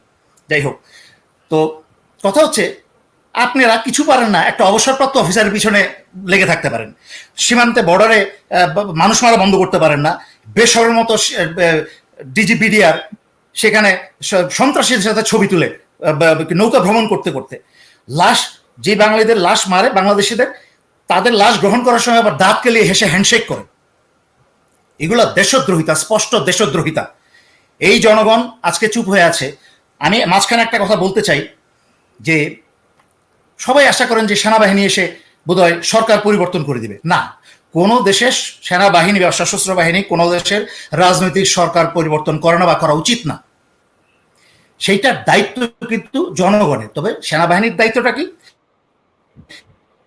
সেনাবাহিনীর উচিত আপনাকে কোনো পক্ষ নিতে হবে না, আপনার দায়িত্ব আপনি পালন করেন, দেশের সার্বভৌমত্ব রক্ষা করেন, সীমানা সামলান। আপনার বিএনপির পক্ষ হাততালি দিতে হবে না, শেখ হাসিনা বা আওয়ামী লীগের পক্ষ হাততালি দিতে হবে না। আপনি কেন রাজনীতিতে জড়াবেন? সেনাবাহিনীকে একটা প্রফেশনাল বাহিনী গড়ে তুলেন। নিজের কলিজা বিক্রি করে দিয়েছেন, আত্মা বিক্রি করে দিয়েছেন, ইউনিফর্ম পরা অফিসারদেরকে গুম করে নিয়ে যান, অবসরপ্রাপ্ত অফিসারকে গুম করে দেন। কই মাসুদরে তো গুম করতে পারলেন না, শুধু ওই দুর্বল মানুষের উপর হাত তুলতে পারেন, রাইট? এগুলা বন্ধ করেন, দেশের সার্বভৌমত্ব রক্ষা করেন। আপনারা কি করেন? বিচার যদি পেতে হয় আপনাকে চাপের উপর রাখতে হবে। আজকে যদি সেনা প্রধান অনেস্টলি চায় এই বিচার হোক 7 দিনের মাঝখানে, কারোর বাপের ক্ষমতা আছে এই বিচার আটকায়? এখনো শুনেছি প্রদীপ জেলের ভিতরে বসে 5 স্টার হোটেলের সেবা যত্ন পাচ্ছে। সেনাপ্রধান কেন? সেনাপ্রধান গিয়ে একটা পুলিশ সংস্থা, একটা গুরুত্বপূর্ণ সংস্থা, সেনাবাহিনীর বিডিআর এর পরই বা বিজিবির পরই পুলিশ একটা ইম্পর্টেন্ট সংস্থা, গুরুত্বপূর্ণ সংস্থা। একইভাবে বললাম, একটা পুলিশ সংস্থা খারাপ হতে পারে না, তার সদস্যরা খারাপ। এবং পুলিশের দায়িত্ব হচ্ছে আইন প্রয়োগ করা, কিন্তু তারা কি করছে? তারা এখন সরকারের, অবৈধ সরকারের একটা লাঠিয়াল বাহিনী হয়ে গেছে, যেটা আপনারা ইতিমধ্যে দুজন গেস্ট বলেছেন যথার্থভাবেই। সুতরাং এই পুলিশকে মানুষ করতে হবে, পুলিশকে মানুষ করতে হবে, জনগণকে মানুষ করতে হবে। 18 কোটি মানুষ আর 2.5 লাখ পুলিশ। যদি সোজা না হয়, মায়ের উপর ঔষধ নাই। খারার উপর মাইর শুরু হয়ে গেলে দেখেন আমেরিকার মতো সভ্য দেশে পুলিশের উপর মাইর শুরু হয়েছে, এখন কিন্তু কালোদের হাঁটু করে কালোদের কাছে বলে ব্ল্যাক লাইফ ম্যাটার্স। সুতরাং আপনারা দাঁড়ায় যান, বাংলাদেশি লাইফ ম্যাটার্স। সেনাবাহিনী কোনো পট পরিবর্তন করবে না এবং করা উচিতও না। আপনারা ঘরে বসে বসে স্বার্থপরের মতো ভাববেন যে আমার কি তাতে। এই আমার কি করতে করতে কিন্তু 1 যুগ পার হয়ে গেল। প্রধানমন্ত্রী কিন্তু সবকিছুর আশ্বাস দেয়, কিন্তু এই 12 বছর একটা হত্যার অন্যায়ের বিচার হয়েছে? বিশ্বজিতের ভিডিওতে কুপিয়ে কুপিয়ে বিশ্বজিৎকে মেরেছে সবাই, হামিদ মিয়া সবাইকে ছেড়ে দিয়েছে, মুক্ত, খালাস। এইভাবে সমস্ত বিচার আইওয়াশ করে এই এই এই কি বলে, প্রধানমন্ত্রী ফোন করেছে সিনহার মাকে, তাও ওই দিনই করে নাই। যখন শুনেছে ক্যান্টনমেন্টের সেনানিবাসের ভিতরে গন্ডগোল শুরু হয়ে গেছে, তখন চাপে পরে ফোন করেছে। এই দেশের বুড়ারা নষ্ট হয়ে গেছে, রাজনীতি থেকে বুড়াদেরকে বিদায় দেন। সেনাবাহিনীর বুড়ারা কেমনে সাইজে আনতে হয় ইয়াংরা, জুনিয়ররা জানে। সোজা পথে না আসলে, সোজা আঙ্গুলের ঘিট না উঠলে আঙ্গুল বাঁকাইতে হবে। Enough is enough. বাংলাদেশের স্বাধীনতাকে বিক্রি করে দেওয়া হয়েছে, যেটা ওনারা দুজন বলেছেন। সারা বাংলাদেশে এখন ভারতীয় সদস্য কাজ করে এবং তাদের রাজত্ব। সেনানিবাসের ভিতরে royal agent. What the hell is going on? কোরআন শরীফ হাতে নিয়ে আপনারা ওয়াদা করেছেন জলস্থলে আকাশপথে যেখানে যাইবে আদেশ করা হইবে, নিজের জীবন বিপন্ন করে হলেও যাইতে বাধ্য থাকবে। ওই ওয়াদা কোথায় এখন? লজ্জা করেন, ইউনিফর্ম পরেন, ওয়াদা রক্ষা করেন। আপনারা জেনারেল হয়ে বাহিনী চালাতে পারেন না, দায়িত্ব দেন 2-4টা মেজরকে। কি সুন্দর বাহিনী চালাবে, দেশও চালাই দিবে। একটা মেজর এই দেশের স্বাধীনতা ঘোষণা করছে, এই মেজররা স্বাধীন করছে দেশের নেতৃত্ব দিয়ে। আপনারা জেনারেল হয়ে নেতৃত্ব দিতে পারেন না, সেই মর্নিং। সরি। প্লিজ। ধন্যবাদ, ধন্যবাদ মেজর দেলোয়ার আপনাকে আপনার সুন্দর গঠনমূলক বক্তব্যের জন্য। আমি এখন মোসাদ্দেক হোসেন বুলবুল আপনার কাছে আবার যাব। মোসাদ্দেক হোসেন বুলবুল, আপনি জানেন যে মেজর সিনহার হত্যাকাণ্ড নিয়ে আওয়ামী লীগের সাধারণ সম্পাদক এবং যোগাযোগ মন্ত্রী 2 দিন আগে বলেছেন যে সরকার উৎখাতের ষড়যন্ত্র হচ্ছে মেজর সিনহাকে নিয়ে। এই ষড়যন্ত্রের সঙ্গে তিনি যেমনটা বলে থাকেন যে বিএনপি সহ বিভিন্ন দল জড়িত। আপনি কি মনে করেন যে মেজর সিনহার হত্যাকাণ্ড নিয়ে আসলেই সরকার উৎখাতের ষড়যন্ত্র হচ্ছে, জনাব বুলবুল? আসলে আমাদের এই সরকারের যিনি মুখপাত্র বা আওয়ামী লীগের মুখপাত্র আব্দুল কাদের সাহেব, উনি যে কথাগুলি বলেছেন এটা অত্যন্ত একটা গহিত কথা। এই কারণে বলবো যে বাংলাদেশের মানুষ আন্দোলন সংগ্রাম এবং ঐতিহ্য লালন করে। আজকে এক সিনাকে হত্যা করে আপনারা তো গত 12 বছর যাবৎ বাংলাদেশের অনেক মানুষকে হত্যা করেছেন। সাংবাদিক সাগররুনি হত্যার এখন পর্যন্ত চার্জশিট হয়নি। আজকে বাংলাদেশের আমাদের একজন তরতাজা যুবক ইলিয়াস, যাকে গুম করেছে। আজকে বাংলাদেশের শিশু যারা স্কুলে পড়ে নিরাপদ সড়কের জন্য আন্দোলন করেছে, তখনও কিন্তু এই কাদের সাহেব বলেছেন সরকার উৎখাতের পরিকল্পনা করছে। আজকে যখন হেফাজত আন্দোলন করে তার কওমি মাদ্রাসা এবং অন্যান্য মাদ্রাসাকে একটা পরিকল্পিতভাবে ইসলামকে প্রতিষ্ঠিত করার জন্য, বা এদেশের মানুষের কাছে ইসলাম যেন একটা কোনো কোরআন এবং সুন্নাহর বাহিরে যেন যেতে না পারে, সেই জন্য তারা আন্দোলন করছে। সেখানেও আপনি বলছেন যে বাংলাদেশের ষড়যন্ত্র হচ্ছে কার বিরুদ্ধে? সরকারের বিরুদ্ধে। সরকার আজকে কিভাবে আসলো? সরকার তো জনগণের মাধ্যমে আজকে নির্বাচিত হয় না। আজকে যদি সরকার জনগণের মাধ্যমে নির্বাচিত হতো তাহলে কিন্তু কাদের সাহেব এই কথা বলার সাহস পেত। আজকে হাসান সাহেব যে কথাগুলি বলেন সে কথাগুলি বলার মতো সাহস কিন্তু উনি পেতেন। উনি কিন্তু জনগণকে তোয়াক্কা না করেই আজকে এই 2.5 লাখ পুলিশ, বিজেপি এবং সেনাবাহিনীকে কিছু স্বার্থান্বেষী মহল যারা আছে তাদেরকে নিয়েই আজকে তারা এই ক্ষমতার দাপট দেখাচ্ছে। আর এদেশে আপনি জানেন যে বাংলাদেশে 80,000, আপনারা আমাদের এখানে যারা বাইরে আছেন, আপনারা বাইরে আছেন, শান্ত ভাই আর আমি বাংলাদেশে আছি, বাদ বাকি আপনি এবং আমার সেনাবাহিনীর ভাই দেলোয়ার ভাই উনিও বাইরে আছেন। আপনারা যে রেমিটেন্স পাঠাচ্ছেন, এই মাসে কিন্তু আমরা হাইয়েস্ট রেমিটেন্স পেয়েছি। অথচ ইন্ডিয়া বাংলাদেশ থেকে 80,000 কোটি টাকা পার ইয়ার নিয়ে যাচ্ছে। আমাদের দেশে কি সফটওয়্যার ইঞ্জিনিয়ার নাই? আমাদের দেশে কি ভালো ডিজাইনার নাই? কোথায়? আমাদের কাদের সাহেব তো সে কথা বলেন না। আমি তো হাসান সাহেবকেও সেই ব্যাপারে কোনো পরিকল্পিত কর্মপন্থা দেখি না। আমাদের দীপুমণি, যিনি শিক্ষামন্ত্রী হয়ে আজকে বাংলাদেশে ভালো ভালো কথা বলছেন, তিনিও তো কোনো পরিকল্পিত কোনো কথা বলেন না যে আমাদের দেশের ছেলে মেয়েদেরকে আগামী দিন কারিগরি শিক্ষায় শিক্ষিত করতে হবে, আমাদেরকে ছেলে মেয়েদেরকে কাজে লাগাতে হবে, এখানে বিদেশি শ্রমিকরা যেন বাংলাদেশে চান্স না পায় তাদেরকে দেখতে হবে। সে কথাগুলি তো তারা বলে না। তারা বলে কি যে কোথায় ইন্ডিয়ার আজকে সবচেয়ে প্রিয় বন্ধু হলো রক্তের সম্পর্ক। তারা বলছেন যে আমাদের রক্তের সম্পর্ক হলো ভারত, অথচ ভারতের লোকরাই সমালোচনা করছে। আজকে আপনি দেখেন যে গৌতম দাস সাহেব, উনি বাংলাদেশের বিভিন্ন পত্রিকায় লিখেন, উনি ইন্ডিয়াকেই বলেছেন যে আপনি এখন কোন নৌকায় উঠবেন? আপনি কি আমেরিকার কোলে আপনি থাকবেন, না চায়নার সাথে সম্পর্ক রাখবেন, না পাকিস্তান এই সাউথ ইস্টের যে দেশগুলি আছে সেগুলির সাথে সম্পর্ক রাখে। এটি কিন্তু এখন ইন্ডিয়ার একবারে রাজনৈতিকভাবে একটা ব্যাপক আলোচনা হচ্ছে। আজকে ইন্ডিয়াতে, ভারতে আপনি জাতিগত হিন্দু ইজম তৈরি করে আপনি ইন্ডিয়াকে একটি রাষ্ট্র পরিচালনা করার প্রক্রিয়া করছেন। সেই জায়গায় কিন্তু সংবিধান অ্যালাউ করে না। আজকে একটি মসজিদকে ভেঙে আপনি একটা বিচার বিভাগকে দিয়ে আপনি আজকে মন্দির করার জন্য এখানে পারমিশন তৈরি করবেন। আপনি মানুষ কিন্তু বুঝতে পেরেছে যে এই দীর্ঘদিনের সমস্যাকে আপনি কিভাবে বিচার বিভাগকে ব্যবহার করবেন। তো সেই রকম অবস্থা আজকে ভারতে। সেইখানে আমরা দেখছি কি যে আমাদের দেশের মানুষ, যারা সাধারণ মানুষ, সেখানে 95% মানুষ দেশপ্রেমী, এটুকু ঠিক।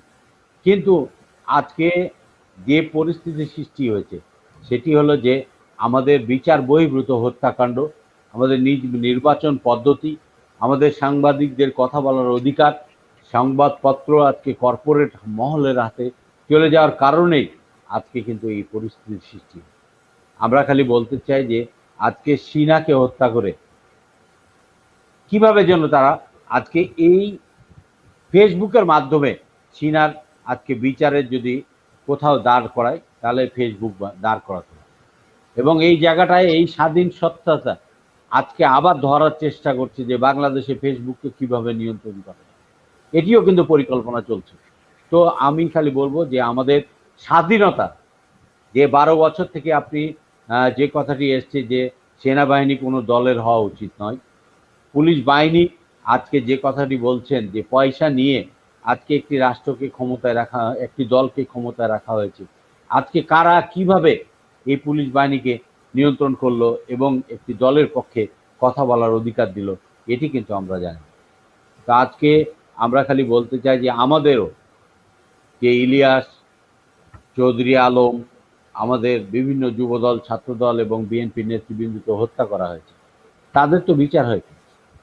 আমরা তো তাদের পরিবারকে কিছু উত্তর দিতে পারে নাই।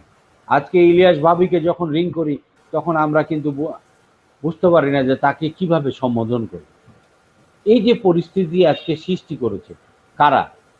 কিছু স্বার্থান্বেষী মহল, সেটি সেনাবাহিনীরও আছে, সেটি পুলিশ বাহিনীর আছে, এদেশে রাজনৈতিক কিছু ব্যর্থতাও আছে। এই ব্যর্থতার মধ্য দিয়ে আমরা জুজুবুড়ির ভয়, আজকে পাকিস্তানের বিরুদ্ধে আমরা যুদ্ধ করতে পারলাম, আমাদের একজন তরুণ মেজর শহীদ প্রেসিডেন্ট জিয়াউর রহমান স্বাধীনতার ঘোষণা দিতে পারলেন তার পরিবারকে রেখে, আজকে আমরা কেন পাচ্ছি? আজকে ব্যক্তিগত স্বার্থ, যে টাকা না ইনকাম করলে আজকে বোধহয় আমাদের সব কিছু নষ্ট হয়ে গেছে। এই যে দেশপ্রেমিক এবং নৈতিকতা, ইমানদারিত্ব, এই জায়গাটা কিন্তু আজকে বাংলাদেশের মানুষকে একটা দূষিত রক্তে আজকে তৈরি করেছে। এটা কারা করেছে? আপনি দেখেন যে ব্রিটিশরা যখন ইন্ডিয়াতে ক্ষমতা দখল করলো তখন কিন্তু এইভাবেই ক্ষমতা দখল করেছে, ঠিক এই দূষিত রক্ত তৈরি করে এই ইন্ডিয়াকে তারা 200 বছর শাসন করেছে। আজকে বাংলাদেশকে সেভাবে শাসন করার জন্য আজকে নেপালের চরিত্র দেখেন। নেপাল 20 বছর ইন্ডিয়ার মানে হাতের মধ্যে ছিল, সেই নেপাল আজকে তার সংবিধান, তার যে মানচিত্র, সমস্ত কিছু পরিবর্তন করেছে। আজকে পাকিস্তান, হ্যাঁ আমরা কথা বললেই রাজাকার হয়ে যাবে। তো রাজাকার আজকে কারা? এই প্রশ্নটি কিন্তু এখন উঠে এসেছে যে যারা কারা রাজাকার, পাকিস্তানের পক্ষে থাকা রাজাকার না ভারতের পক্ষে থাকা রাজাকার? আজকে বাংলাদেশকে বিক্রি করার জন্য কারা তৈরি করছে এই পরিস্থিতি? সেই কারণে আমি বলতে চাই যে আজকে সিনাকে বিচার আমাদের অবশ্যই করতে হবে, সেটি প্রধানমন্ত্রীর নিয়ন্ত্রণে নয়। আমরা বিচার বিভাগের স্বাধীনতা চাই। বিচার বিভাগ তার নিজস্ব কর্মপন্থার মধ্য দিয়ে আজকে এই হত্যাকাণ্ডগুলি, বিচার বহির্ভূত হত্যাকাণ্ডগুলি আজকে বিচার করা হোক। আজকে পুলিশের যে আইজি সাহেব আছেন, আমি তার কাছে বলতে চাই যে আপনার যতগুলা এই ফৌজদারি মামলা আছে, যে সকল ওসি বা অফিসারের বিরুদ্ধে, তাদেরকে আজকে স্যাক করেন, দেখেন মানুষের মনের মধ্যে কিভাবে তৈরি। আজকে বাংলাদেশে একটা বিশাল পরিবর্তন সৃষ্টি হবে। ধন্যবাদ। আমি আবার আসবো। ধন্যবাদ মোসাদ্দেক হোসেন বুলবুল। আমি আপনার কাছে আবার আসবো। সায়ন্ত, আপনি ফলো করে থাকবেন, সাম্প্রতিক সময়ে ফরিদপুরে দুর্নীতির বিরুদ্ধে অভিযান চলছে। একটি জেলায় মাত্র সীমিতভাবে আপাতত দুর্নীতির বিরুদ্ধে অভিযান চলছে। বলা হচ্ছে যে ফরিদপুর শহর আওয়ামী লীগের সাবেক সাধারণ সম্পাদক সাজ্জাদ হোসেন বরকত ও তার ভাই রুবেল হাজার কোটি টাকার মালিক। তাদের 2000 হাজার হাজার কোটি টাকার মালিক। তাদের 70 জন সহযোগী রয়েছে। একটা জেলা পর্যায়ের নেতাই যদি হাজার হাজার কোটি টাকার মালিক হন, তাহলে সারা দেশের চিত্র কেমন? আপনি যদি একটু ব্যাখ্যা করেন। দেখেন, এই বিষয়ে যাওয়ার আগে এতক্ষণ যে আলোচনা হলো সে বিষয়ে একটা জিনিস একটু উল্লেখ করতে চাই, যেটা দেলোয়ার ভাই সেনাবাহিনীর ভেতরে মেজর সিনহার হত্যাকাণ্ডের পরে কি রিয়াকশন হয়েছে সেটি কিছুটা উল্লেখ করেছেন। এবং দেলোয়ার ভাই সাবেক সেনা কর্মকর্তা এবং কানাডায় অবস্থান করছেন। আমি তার কথা শোনার সময় একটু ভয়ই পাচ্ছিলাম যে এইভাবে কথা বলে গুম খুন নানান রকমের ঝুঁকির যে পরিস্থিতি দেখছি, কিন্তু পরে আবার এই সান্ত্বনাটাই আসলো যে যাক, তিনি এই দেশের যে বাহিনীগুলো ধরে নিবে তাদের আয়ত্তের মধ্যে নেই। কিছুদিন আগেই দেখেন সেনাবাহিনীর একজন সাবেক চৌকস কর্মকর্তা, তিনি এই সরকারকে নানাবিধভাবে তার পদে থাকতে সহযোগিতা করেছেন। রানা প্লাজার সেই ঘটনার সময় সেই রেশমা উদ্ধার, অনেক কিছুই আমরা জানি বুঝি, যে পদে থাকতে এই সরকারের অনৈতিক কাজের ব্যাপারে তার অবস্থান প্রো পিপল ছিল না, কিন্তু অর্থাৎ এই সরকারের অনেক অনৈতিক কাজে ওটা এমার্সে যে করেছেন। সেই ভদ্রলোকও যখন অবসরে যাওয়ার পরে তার আত্ম উপলব্ধি হোক, মনোপীড়া হোক বা যে কোনো কারণে হোক, তিনি কিছু সত্য কথা বলার তাগিদ অনুভব করেছেন, বলেছেন। সেটুকু কথা বলার জন্য আজকে সেই হাসান সরওয়ার্দী কোথায় আপনারা কেউ জানেন? তিনি কোথায় আছেন, কিভাবে আছেন, কাদের হেফাজতে আছেন, আদৌ বেঁচে আছেন কিনা জানেন? এই দেশের পরিস্থিতি এইরকম। আমরা অনেক কিছু বলতে পারি না, আমরা অনেক কিছুই যেটুকু বলি, অনেকে বলেন যে হ্যাঁ বাক স্বাধীনতা নেই, তো টক শোতে আপনারা এত জোর গলায় এই যে কথা বলছেন। কিছু সংখ্যক মানুষ এখনো নিজের জীবন এবং সম্ভ্রমের ঝুঁকি নিয়ে কথা বলছেন, এটুকুই। আজকে এই যে মেজর সিনহার মৃত্যুর পরে আইএসপিআর থেকে একটা বিবৃতি পাঠানো হলো সংবাদ মাধ্যমে। প্রথম আলোর হেডলাইন ছিল এটা, পুলিশ আশ্বস্ত করেছে এটাই শেষ ঘটনা, পুনরাবৃত্তি ঘটবে না। মানে এটা কি? আমি কিন্তু বুঝিনি। এই যে বললাম যে প্রায় 2500 ক্রসফায়ারের শিকার হয়েছে, প্রায় 600 গুম হয়েছে, তারপর কি এটাই শেষ? মানে আর হবে না? আর ক্রসফায়ার দেখবো না আমরা? আর কোনো মায়ের বুক খালি হতে দেখবো না তাদের হাতে? আর কোনো স্ত্রীকে বিধবা করবে না নাকি? আর কোনো সন্তান বাবাহারা করবে না তারা? আসলে ওই যে দেলোয়ার ভাই বলেছেন যে সদ্য সাবেক একজন সেনা অফিসার, সেইখানে হাত পড়েছে যখন একটু শেয়ানে লেগেছে, সেটার রিয়াকশনটা অন্যভাবে হতে পারে। সেই জন্য এখন মেজর সিনহার বিষয়টা এইভাবে আলোচনায় আসছে এবং তারা একটু অ্যাক্টিভ হয়েছেন। এইটারও কতটা লোক দেখানো নাটক আর কতটাকে যে শেষ বিচার করবে এরা, সেটি নিয়েও মানুষের সন্দেহ আছে। ফলে এদেশের মানুষের ভাগ্যে খুব ভালো কিছু হবার কোনো লক্ষণ আসলে নেই, যতদিন পর্যন্ত আমরা গণতন্ত্র ফিরিয়ে আনতে না পারবো। এরপরে দুর্নীতির যে বিষয়ে আপনি প্রশ্ন করেছেন, এই সরকার এদেশে ক্ষমতায় যে নীল নকশা নিয়ে এসেছে, তার পেছনে পার্শ্ববর্তী রাষ্ট্রের একটা এজেন্ডা আছে। এই সরকারে যারা এসেছেন তাদের নানান রকমের, তাদের কিছু সুনির্দিষ্ট এজেন্ডা ভিত্তিক কিছু বিচার কার্যক্রম করার বিষয় আছে। এর বাইরে দেশের সামগ্রিক উন্নয়নের কোনো ব্যাপার তাদের মধ্যে আসলে নেই। 2008 সালের নির্বাচনে যখন আওয়ামী লীগ আসে, সেই নির্বাচনের আগে যে তাদের ছিল, দলীয় ম্যানিফেস্টো ছিল, সেইখানে বলা ছিল এর আগে যে বিচার বহির্ভূত হত্যাকাণ্ড ঘটেছে, ক্ষমতায় আসলে তারা বিচার করবে। বিচার তো করেনি, অনেক গুণ বাড়িয়ে নিয়ে গেছে এবং তাদেরকে হত্যার লাইসেন্স দিয়ে দিয়েছে।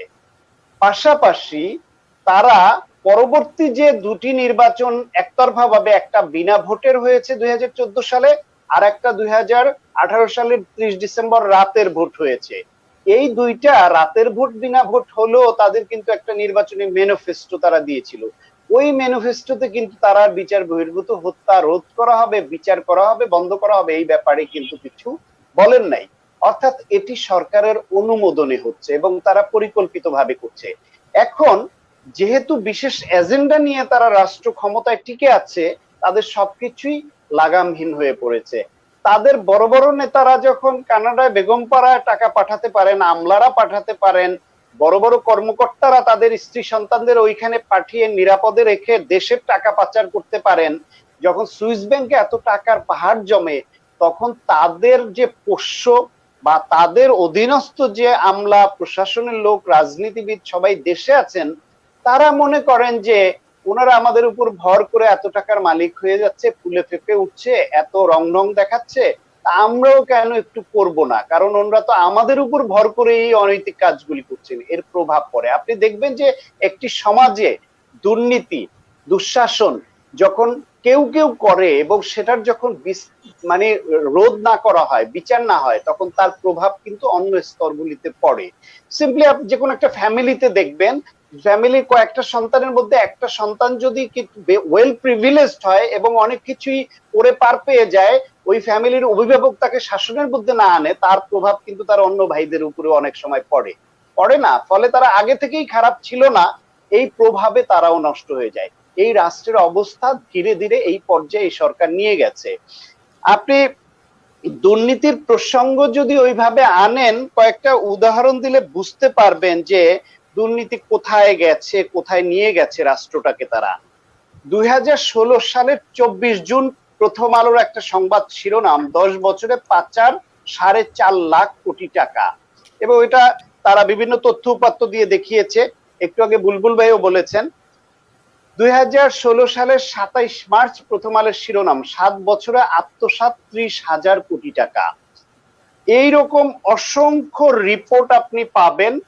2016 সালের 11 মে প্রথম আলোর রিপোর্ট, সংসদীয় কমিটিতে কেন্দ্রীয় ব্যাংকের নিরীক্ষা প্রতিবেদন, 12,000 কোটি টাকার হিসাবে গরমিল। ডেস্টিনি, হলমার্ক, নানান রকমের ব্যাংক কেলেঙ্কারি, এগুলো আপনারা জানেন। সরকার তাদের অনুগত, তাদের লাইনের লোকদেরকে ব্যাংকের টাকা নিয়ে যে ঋণ খেলাপির নামে যে চুরি ডাকাতি করবার সুযোগ করে দিয়েছে, সেখানেও দেখেন 2016 সাল পর্যন্ত 18 মে প্রথম আলোর হিসাব হচ্ছে খেলাপি ঋণ 1 লাখ কোটি টাকা। আসলে এগুলি খেলাপি ঋণ না, মেরে দেওয়া ঋণ। এই ব্যাংকগুলিকে তারা ঝাঁঝরা করে ফেলেছে। আজকে যেই পররাষ্ট্রমন্ত্রী, যার কথা নিয়ে আমরা সমালোচনা করছি, ওনার বড় ভাই এক সময় অর্থমন্ত্রী ছিলেন, সবকিছুতেই রাবিশ শব্দটা ওনার খুব ফেভারিট ছিল, আমরা জানি। আজকে উনি যদি অ্যাক্টিভ থাকতেন বা সংবাদ মাধ্যম ওনার কাছে যেত, ছোট ভাইয়ের কথা শুনে হয়তো ওগুলোকেও তিনি রাবিশ বলতেন।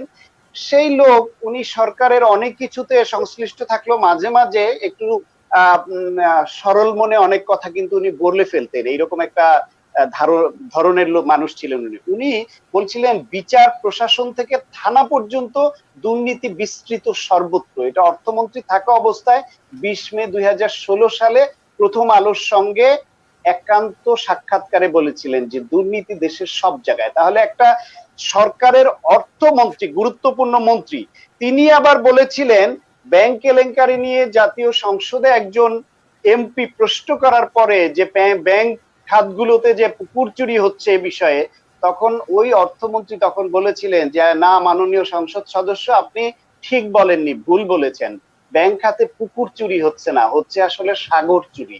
সরকারের একজন গুরুত্বপূর্ণ মন্ত্রী তিনি এই কথা বলেছিলেন। এনুরূপনের কথা আগে বলেছি। এই সরকার এবং তাদের রাজনীতি হচ্ছে পাপিয়া তৈরির রাজনীতি। এই সরকার, তাদের রাজনীতি হচ্ছে শাহেদের মতো জালিয়াত তৈরির রাজনীতি।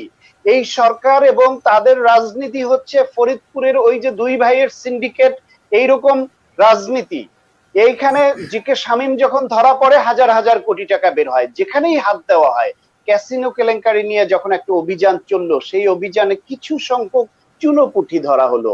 তাদের দেখেছেন যুবলীগের অফিস সেক্রেটারির মতো ওই পদের, তিনিও যুবলীগের ওই অফিসের নাকি কম্পিউটারের একজন টাইপিস্ট ছিলেন। সেইখান থেকে তাকে নেতা বানিয়ে চুরি করার সুযোগ দিয়ে শত শত কোটি টাকার মালিক করার সুযোগ দেওয়া হয়েছে। ছাত্রলীগ, যুবলীগ, আওয়ামী লীগের আগেই বলেছি মধ্যম সারির একটা নেতার খোঁজ খবর নিবেন, আমাদের চোখের সামনেই তো অনেকেই বেড়ে উঠেছে দেখি, একটা প্যান্ট শার্ট নিয়ে যারা টিংটিঙা হয়ে ঘুরে বেড়াতেন, তাদের এখন এই যে রং বেরঙের পোশাক, তাদের চেহারা, তাদের ত্বকে যে উজ্জ্বল্য, কোত্থেকে আসে বুঝি না। গাড়ি বাড়ি এই শান শওকত কোত্থেকে এসেছে? সৎভাবে ব্যবসা করে বা সৎ চাকরি উপার্জন করে হয়েছে? মানুষ বোঝে টাকা, জ্ঞান, প্রেম এগুলি লুকিয়ে রাখা যায় না, চেহারায় ফুটে ওঠে। এদেরও ফুটে ওঠে, মানুষ জানে এরা আসলে এদের ক্ষমতা থাকার উদ্দেশ্যই ছিল চুরি, লুটপাট। এদেশে তারা দৃশ্যমান কিছু উন্নয়ন করেছে, এটা সত্য। পদ্মা ব্রিজের গল্প শোনাচ্ছে, বিভিন্ন উড়ন্ত ঝুলন্ত ব্রিজের গল্প দেখাচ্ছে, হাতির ঝিলের দেখাচ্ছে, যদিও হাতির ঝিল 111-এর সময় আর্মির ব্যবস্থাপনায় হয়েছে বলে শেষ করা গেছে বা হয়েছে। তারপরে এই বাংলাদেশে মেগা প্রজেক্ট মানে হচ্ছে মেগা দুর্নীতি, যে কারণে এই সরকারের সামগ্রিকভাবে দেশের উন্নয়নের দিকে কিন্তু মনোযোগ নেই। তাদের কিছু মনোযোগ আছে দৃশ্যমান মেগা প্রজেক্টের দিকে, কারণ মেগা প্রজেক্ট মানে মেগা দুর্নীতি, এবং তৃণমূল পর্যায়ের ছোটখাটো দুর্নীতি ওই যে ছোটখাটো নেতারা করে এবং তাতেই হাজার হাজার কোটি টাকার মালিক হয়ে যায়। আর মেগা দুর্নীতি হলে, মেগা মেগা প্রজেক্ট হলে মেগা দুর্নীতি এবং মেগা পার্সনদের কাছে পর্যন্ত মেগা অ্যামাউন্ট পৌঁছায়। এটা ভেরি সিম্পল ইকুয়েশন, যে কারণে এই সব দুর্নীতি এবং লুটপাট দেশে চলছে। ক্ষমতায় আছে অনেক বছর, এখন কিছুটা আমরা জানছি এই নিয়ন্ত্রিত মিডিয়ার যুগেও ক্ষমতায় তো আজীবন কেউ থাকে না, যাওয়ার পরে দেখবেন এই দেশটাকে কতটা দেউলিয়া বানিয়ে গেছে, এই দেশ চালানো যে কারো পক্ষে কতটা কঠিন হয়। তবে এই সরকার এই যে বিরাজনীতিকরণ, অপরাজনীতি ঢুকিয়ে দেওয়া, এই যে মানুষকে, রাজনৈতিক প্রতিপক্ষকে ভয় ধরিয়ে তাদেরকে গুম খুন নির্যাতনের মুখে তাদেরকে দাবিয়ে রাখা, এইভাবে যে দেশ চালাচ্ছে, এটাই সরকার এত বছর ধরে করতে পারছে। তাদের এজেন্ডা ছিল বিভিন্ন বাহিনীর কিছু লোককে, যেটা দেলোয়ার ভাই বলেছেন যে বাহিনীর লোক খারাপ হয় না, বা এখনো আমি মনে করি না বাহিনী খারাপ হয় না, বাহিনীর লোক খারাপ হয়। এখনো আমি মনে করি না যে এই বাহিনীগুলি পচে গেছে বা এই বাহিনীর লোকরা খারাপ। প্রত্যেক বাহিনীকে তারা পরিকল্পিতভাবে ওই বাহিনীর মধ্যে নিজেদের ছাত্রলীগের কর্মীদের ঢুকানো বা সিনিয়র যারা, যাদেরকে তারা অ্যাসেসমেন্ট করেছে দুর্নীতির অংশীদার করা যায়, দুঃশাসনের অংশীদার করা যায়, তাদেরকে বেছে নিয়ে কি পয়েন্টে বসিয়ে এই সরকারের যে বড় বড় দুর্নীতি এবং অপকর্ম তার সঙ্গে সম্পৃক্ত করে নিয়েছেন, যাতে করে তারা এই সরকারের অপকর্মেরও ওনারশিপ হয়। তারা যাতে এই ফিলিংসটা তাদের মধ্যে আসে যে এই আওয়ামী লীগ সরকার থাকলে আমি আছি, আওয়ামী লীগ সরকার না থাকলে আমি এত অপকর্ম করেছি যে আমিও তো থাকতে পারবো না, আমাকে বিচারের মুখোমুখি আসতে হবে অথবা দেশ ছাড়তে হবে। সরকার পরিকল্পিতভাবে বিভিন্ন বাহিনীর মধ্যে কিছু ব্যক্তিকে এইভাবে তাদের করে নিয়েছে। ফলে এইসব বাহিনীর মধ্যে এখনো যারা সৎ অফিসার আছেন, সৎ কর্মকর্তা আছেন, যারা আছেন, তাদের মধ্যে তো দেশপ্রেম আছে, কিন্তু তারা চুপ করে আছেন পরিস্থিতির কারণে। ফলে তাদের মধ্যে যদি ইমানি দায়িত্ব থাকে যে আমি একটা ওথ পরে একটা শপথের মাধ্যমে এই বাহিনীতে ঢুকেছি, আমি তো একজন মানুষ, আমার তো দেশের মানুষের প্রতি দায়িত্ব আছে, আমার দেশের প্রতি দায়িত্ব আছে, আমার স্রষ্টার প্রতি দায়িত্ব আছে, সুতরাং এইভাবে যা খুশি তাই করবে, সেই যে অন্যায় সয়ে যাওয়া সেটিও একটি অপরাধ। ফলে এই দেশপ্রেমিক বাহিনীর বিভিন্ন সদস্য যারা ভালো আছেন তাদের মধ্যে যদি উপলব্ধি আছে, আর রাজনীতিবিদ বাংলাদেশে অতীত কালচার বলে ক্ষমতায় এসে যারা দানবীয় কায়দায় বিভিন্ন সময় চেপে বসেছে এই অঞ্চলে, সেই পাকিস্তান আমল থেকেই দেখবেন আন্দোলন সংগ্রাম ছাড়া, বাধ্য করা ছাড়া কেউ স্বেচ্ছায় নেমে যায় না। ফলে এই সরকারের যে পরিস্থিতি তৈরি করেছে, কেউ যদি দেলোয়ার ভাই যেটি বলছিলেন যে সেনাবাহিনীর দিকে তাকিয়ে থাকে তারা ক্ষমতায় বসবে বা কাউকে বসিয়ে দেবে, সেটি ভালো লক্ষণ নয় করলেও। বরং আমি বলবো রাজনীতিবিদদেরকেই এগিয়ে আসতে হবে, তাদের সাংগঠনিক ভিত্তি মজবুত করা, তাদের দলের মধ্যে আদর্শিক চেতনাকে উজ্জীবিত করা, তাদের সংগঠনকে আরো জোরালো করা। অতীতে যেরকম দেশের জন্য দেশপ্রেমিক বিভিন্ন রাজনৈতিক কর্মীরা ত্যাগ স্বীকারে প্রস্তুত ছিল, সেই রকম করে সংগঠনকে গড়ে তোলে এগিয়ে নিয়ে যাওয়া, সেটিও কিন্তু দেশপ্রেমিক অন্যান্য যে রাজনৈতিক সংগঠন তাদেরও দায়িত্ব। ফলে সরকার যে অবিচার অনাচার করছে সেটাকে মোকাবেলা করবার জন্য যে সক্ষমতা, সেটি এদেশে এখন অনুপস্থিত অন্যান্য সব রাজনৈতিক দলের কারণে। যদিও তার যথাযথ কারণ আছে, বিশেষ করে সংক্ষেপে এক লাইনে, যথাযথ কারণ আছে। গুম, খুন, নিপীড়ন, জেল, জুলুম, যারা এর শিকার হয়েছেন তাদের পরিবার বোঝে যে যন্ত্রণা কতখানি, তারা কি রকম দুর্বিষহ জীবনযাপন করছেন, সেটা দেখে অনেকে আর সাহস পান না এগিয়ে যেতে। তবে তরুণ ছাত্র সমাজ যারা দেশের কথা ভাবেন, যাদের মধ্যে দেশপ্রেম আছে, তাদেরকে অবশ্যই এই দেশের স্বার্থে, তার পরবর্তী প্রজন্মের স্বার্থে এগিয়ে আসতে হবে। ধন্যবাদ সায়ন্ত আপনাকে। আমি এখন মেজর দেলোয়ারের কাছে যাব।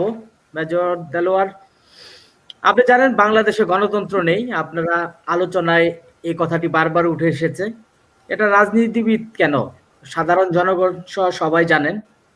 বাংলাদেশের গণতন্ত্র পুনরুদ্ধার এবং রক্ষায় বাংলাদেশ সেনাবাহিনী কি কোনো ভূমিকা রাখতে পারে? এক্ষেত্রে জনগণই বা কি করতে পারে? জনাব দেলোয়ার, আপনি কি মনে করেন?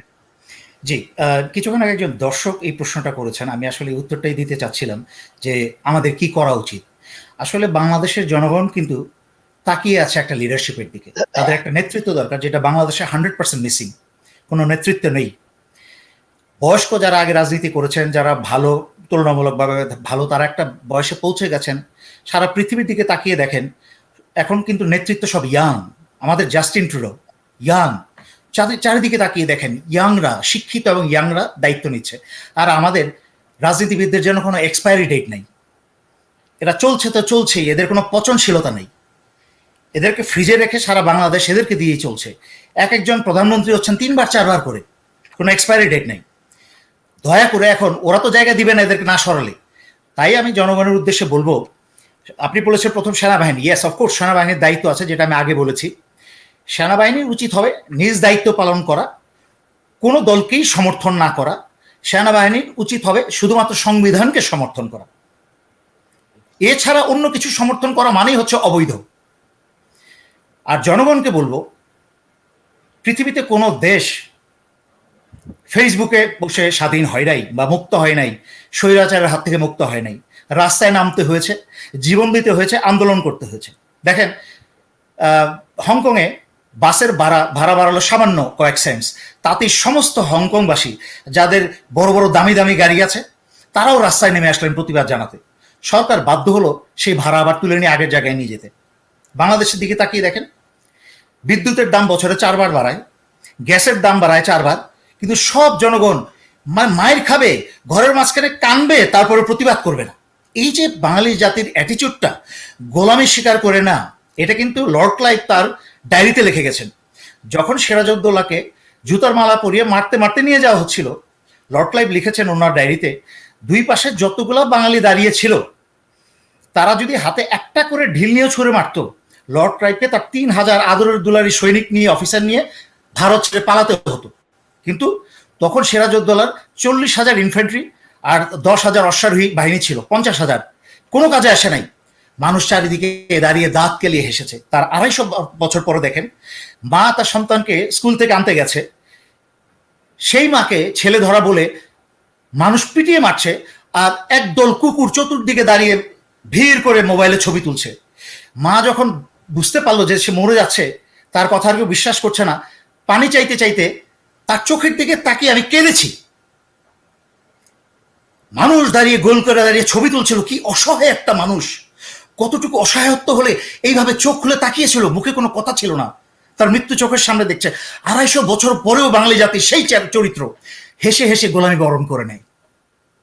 আপনারা যদি হেসে হেসে বসে বসে গোলামি বরণ করতে থাকেন, 12 বছর কিন্তু চলে গেছে, ভারতীয় কলোনাইজেশন কিন্তু পার্মানেন্ট হয়ে যাচ্ছে, এরপরে কিন্তু ওই সিকিম হয়ে যাবে। দেখেন এরপরে কিন্তু ওই প্রদীপ্ত এসে বুট দিয়ে চাপাবে। তখন যদি বলেন বাঁচাও বাঁচাও, কোনো লাভ হবে না, কেউ শুনবে না। এখন তো সবাই আরামে আছেন যার যার ঘরে, আমার কি? কাউরে গুম করলে, কাউরে খুন করলে আমার কি? হেফাজত যখন নামলো 5ই মে 2013 সালের, তখন বিএনপি সাথে নামে নাই, মনে করছিল ওরা নামছে নামুক। 2,500 বাচ্চা ছেলে পেলে করোনা হাফেজ মারলো আওয়ামী লীগ আর ভারত মিলে। তারপরে কি হলো? এদেরকে সব কবর দিল, বিএনপির সাথে নামলো না। তারপর আরেকটা সুযোগ আল্লাহ দিল, কি নিরাপদ সড়ক চাই, বাচ্চা বাচ্চা ছেলেগুলো রাস্তায় নেমে আসলো, মার খেলো, রক্ত ঝরলো। একটা বাচ্চার সাথে তার বাপ মা নেমেছে? নামে নাই। সারা বাংলাদেশের এই অভিভাবক কেউ সাথে নামে নাই। তার মানে এরপরে আসলো আরেক সুযোগ, কোটা কোটা সংস্কার বা কোটা বিরোধী। তার সাথে মনে করলো, সারা দেশ মনে করলো এটা বোধহয় ছাত্রদেরই দায়িত্ব, আর কারোর দায়িত্ব না। এই যে মনে করেন আমার কি, এই করতে করতে কিন্তু গোলামিতে চলে যাচ্ছেন। আপনি তো স্বার্থপরের মতো দিনটা পার করে যাচ্ছেন। আপনার পরবর্তী প্রজন্মের জন্য কোন বাংলাদেশ রেখে যাচ্ছেন? আপনি কত খারাপ মা বাবা, চিন্তা করে দেখেন, যে নিজের সন্তানের জন্য আপনি একটা দাসত্বের দেশ রেখে যাচ্ছেন। এখনো সময় আছে। ফেসবুকে ঘুমের থেকে উঠে ফেসবুকটা অন করে বসে যান, সময় কেটে যায়, ফেসবুকে বসে থাকতে সন্ধ্যা হয়ে যায়, তারপর একটা নিঃশ্বাস নেন, যাক সারাদিন আজকে অনেক যুদ্ধ করলাম। ফেসবুকে বসে যুদ্ধ করে কোনো দেশ স্বাধীন হয় নাই, ৭১ স্বাধীন হয় না। ৭১ যদি ফেসবুক থাকতো তাহলে মেজর জিয়া আরম্ভ করে মনে হয় সবাই ফেসবুকেই বসে থাকতো, দেশ আর স্বাধীন হতো না। কিন্তু মেজর জিয়ারা ছিল দেশপ্রেমিক, সত্যিকারের মানুষ, সত্যিকারের সেনা।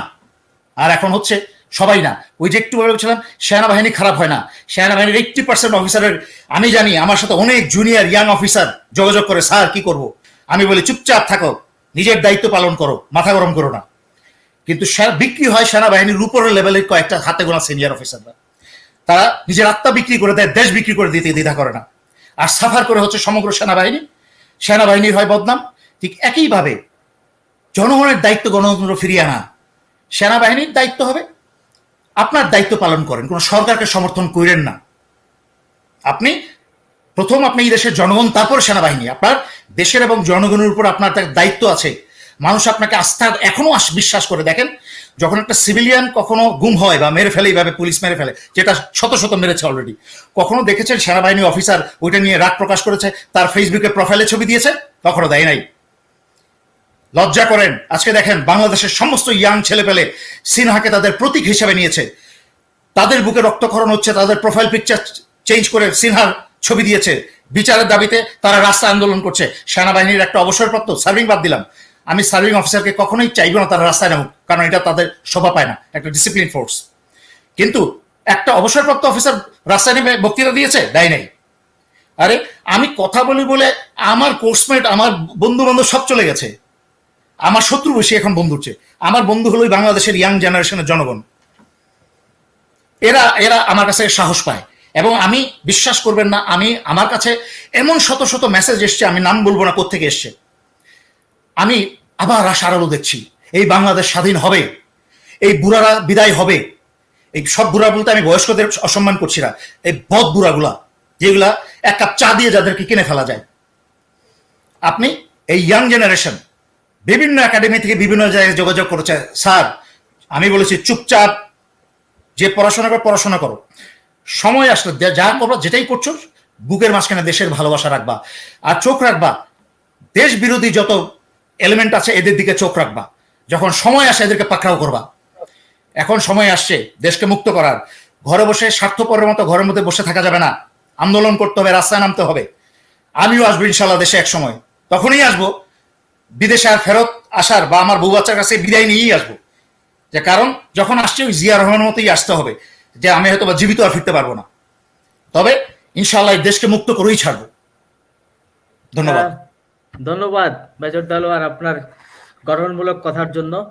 মোসাদ্দেক হোসেন বুলবুল, আমরা সর্বশেষ প্রশ্নে যাব, কিন্তু সংক্ষেপে বলতে হবে, রাত অনেক গড়িয়েছে কানাডাতে। আপনারাও নাস্তা খাননি নিশ্চয়, এখনো নাস্তা হয়তো বা খাবেন। তো আপনি জানেন যে ইসমাইল চৌধুরী সম্রাট, রিজেন্ট হাসপাতালের শাহেদ, সাবরিনা, শারমিন সহ অন্যান্য প্রসঙ্গগুলো কেমন যেন চাপা পড়ে গেছে। তো এই সব মামলার ভবিষ্যৎ কি, খুব সংক্ষেপে বলবেন জনাব বুলবুল। আমি আমি যে কথাগুলি আপনাদের সামনে ইতিমধ্যেই দর্শক ভাইদের কাছে উপস্থাপন করেছি এবং আপনার মাধ্যমে, আমি খালি এটুকু বলতে চাই যে একটি নির্বাচিত সরকার থাকলে আজকে দুর্নীতি, বাংলাদেশে কিন্তু বন্যা এখন ব্যাপকভাবে গত 1.5 মাস যাবৎ বাংলাদেশের মানুষ বন্যায় কবলিত হয়েছে। বাংলাদেশের মানুষ সেবা থেকে বঞ্চিত। আজকে যে করোনা বিশ্বব্যাপী, সেখানে কিন্তু বাংলাদেশের 1% মানুষ এখন পর্যন্ত করোনার সেবা পেয়েছে। বাদ বাকি 99% মানুষ এই করোনা থেকে কোনো বিচ্ছিন্ন। আমি নিজে বলতে পারবো না যে আমার করোনা আছে কি না, এই একটা পরিস্থিতি। আজকে দেশে কোনো আইনের অবস্থান নাই, দেশে কোনো যে শৃঙ্খলা, যে আমাদের প্রশাসনের যে শৃঙ্খলা, গত 4 দিন আগে আপনি দেখেছেন একজন উপসচিব যে কথা বলেছেন তাকে আজকে ওই জায়গা থেকে ওএসডি করা হয়েছে। তার মানে দেশে যখন নিয়মতান্ত্রিক সরকার না থাকে, একটি নির্বাচিত জনগণের সরকার যখন না থাকে, তখন এরকম ভুইফোড়দের অবস্থান তৈরি হয়। আজকে সাহেবকে নিয়ে আলোচনা করে আমাদের সময় নষ্ট করে কোনো লাভ নেই। আজকে সাবরিনা, ডাক্তার সাবরিনা, এগুলো আলোচনা করে আমি মনে করি সরকার নিজেই তৈরি করেছে এগুলো। এই তৈরি করে জনগণের সামনে মূল যে প্রেক্ষাপট সেখান থেকে হটিয়ে এই একটা অবাস্তব জিনিসগুলাকে আমাদের সামনে তুলে নিয়ে আসছে। তো আমি খালি এটুকু বলতে চাই যে আমাদের দেশে আইনের শাসন প্রতিষ্ঠা করার জন্য আমাদেরকে সংগ্রাম করতে হবে। আমাদের দেশে নির্বাচন পদ্ধতি, যে পদ্ধতি আমরা সঠিকভাবে, দরকার হলে ব্যালট পেপার মানুষের বাড়ি বাড়ি দিয়ে দিতে হবে। যে আমি ভোটে দাঁড়িয়েছি, ব্যালট পেপার পাবলিককে দিয়ে দিতে হবে, ব্যালট পেপার যে যে জমা দিবে সেই ভোটটা কাউন্ট হবে। একটা পদ্ধতিতে আসতে হবে। আপনি এরকম প্রশাসনের ওপরে নিয়ন্ত্রণ করে এরকম গরু ছাগল যারা নির্বাচন কমিশনার তারা বলে যে আমরা একটা বিশাল ভোট করলাম। সেনাবাহিনীর প্রধান সাহেব যা বলেন যে বাংলাদেশের ইতিহাসে এত ভালো ভোট হয়নি, এই কথাটি কে বলতে পারে? যখন দেশের কোনো আইন থাকে, দেশের জনগণের যখন কোনো মূল্যায়ন থাকে না, এদেশে যখন বিদেশি চর আমাদের দেশে বসে আমাদের ওপর খবরদারি করে, এদেশের মানুষ যখন বেকার ঘুরে বেড়ায়, সেখানে আমরা বিদেশি শ্রমিক নিয়োগ করি, সেখানে কিন্তু আমাদের এই অবস্থান থাকতে পারে। জনাব বুলবুল, আমাদের শেষ করতে হবে। মূর্খ আজকে এই টপলি বাহক শেখ হাসিনা জানেন যে এই লোকগুলাকে খাড়া না করলে আমি আমার ক্ষমতার দৃশ্যপটটি আমি কিন্তু তৈরি করতে পারবো। সেই কারণেই উনি কিন্তু আজকে শাহিদের কথা বলেন, আজকে সাবরিনার কথা বলেন, আজকে ডেস্টিনির কথা বলেন, আজকে ব্যাংক লুটের কথা বলেন, 11 লাখ কোটি টাকার কথা বলেন, সমস্ত কিছু কিন্তু আজকে বিএনপি, আমি বিএনপি বলে বলছি না, আমি বিএনপি করি বলে বলছি না, 91 এবং 96 পর্যন্ত মাননীয় প্রধানমন্ত্রীকে আমি বলতে চাই যে রাস্তাগুলি হয়েছিল সেগুলি এখন পর্যন্ত রিপেয়ার হয়েছে কিনা আপনি খোঁজ নেন, তাহলে বুঝতে পারবেন আপনার সরকারের উন্নয়ন হয়েছে। উন্নয়ন কোথাও নাই। উন্নয়ন করার জন্য এই সরকার আসেনি। আমি শেষ কথাটি বলতে চাই যে উন্নয়ন করার জন্য এই সরকার আসেনি। এই সরকার এসছে এদেশের মানুষকে বিজাতিকরণ করার জন্য, এই সরকার এসছে এদেশের অর্থকে বিদেশের কাছে পাঠিয়ে দেওয়ার জন্য, এই সরকার এসছে এদেশের মানুষকে নৈতিক অবস্থান থেকে হটিয়ে দেওয়ার জন্য, এই সরকার এসছে ইমানি দায়িত্ব যেটা সেই দায়িত্ব থেকে আমরা যেন হটে যাই, পেছনে ফিরে চলে যাই। আজকে এখানে সিভিল প্রশাসনের কোনো ইমানি দায়িত্ব নাই। আজকে কার আছে? রাষ্ট্রের প্রজাতন্ত্রের কোনো কর্মচারীর ইমানি দায়িত্ব আছে? নাই।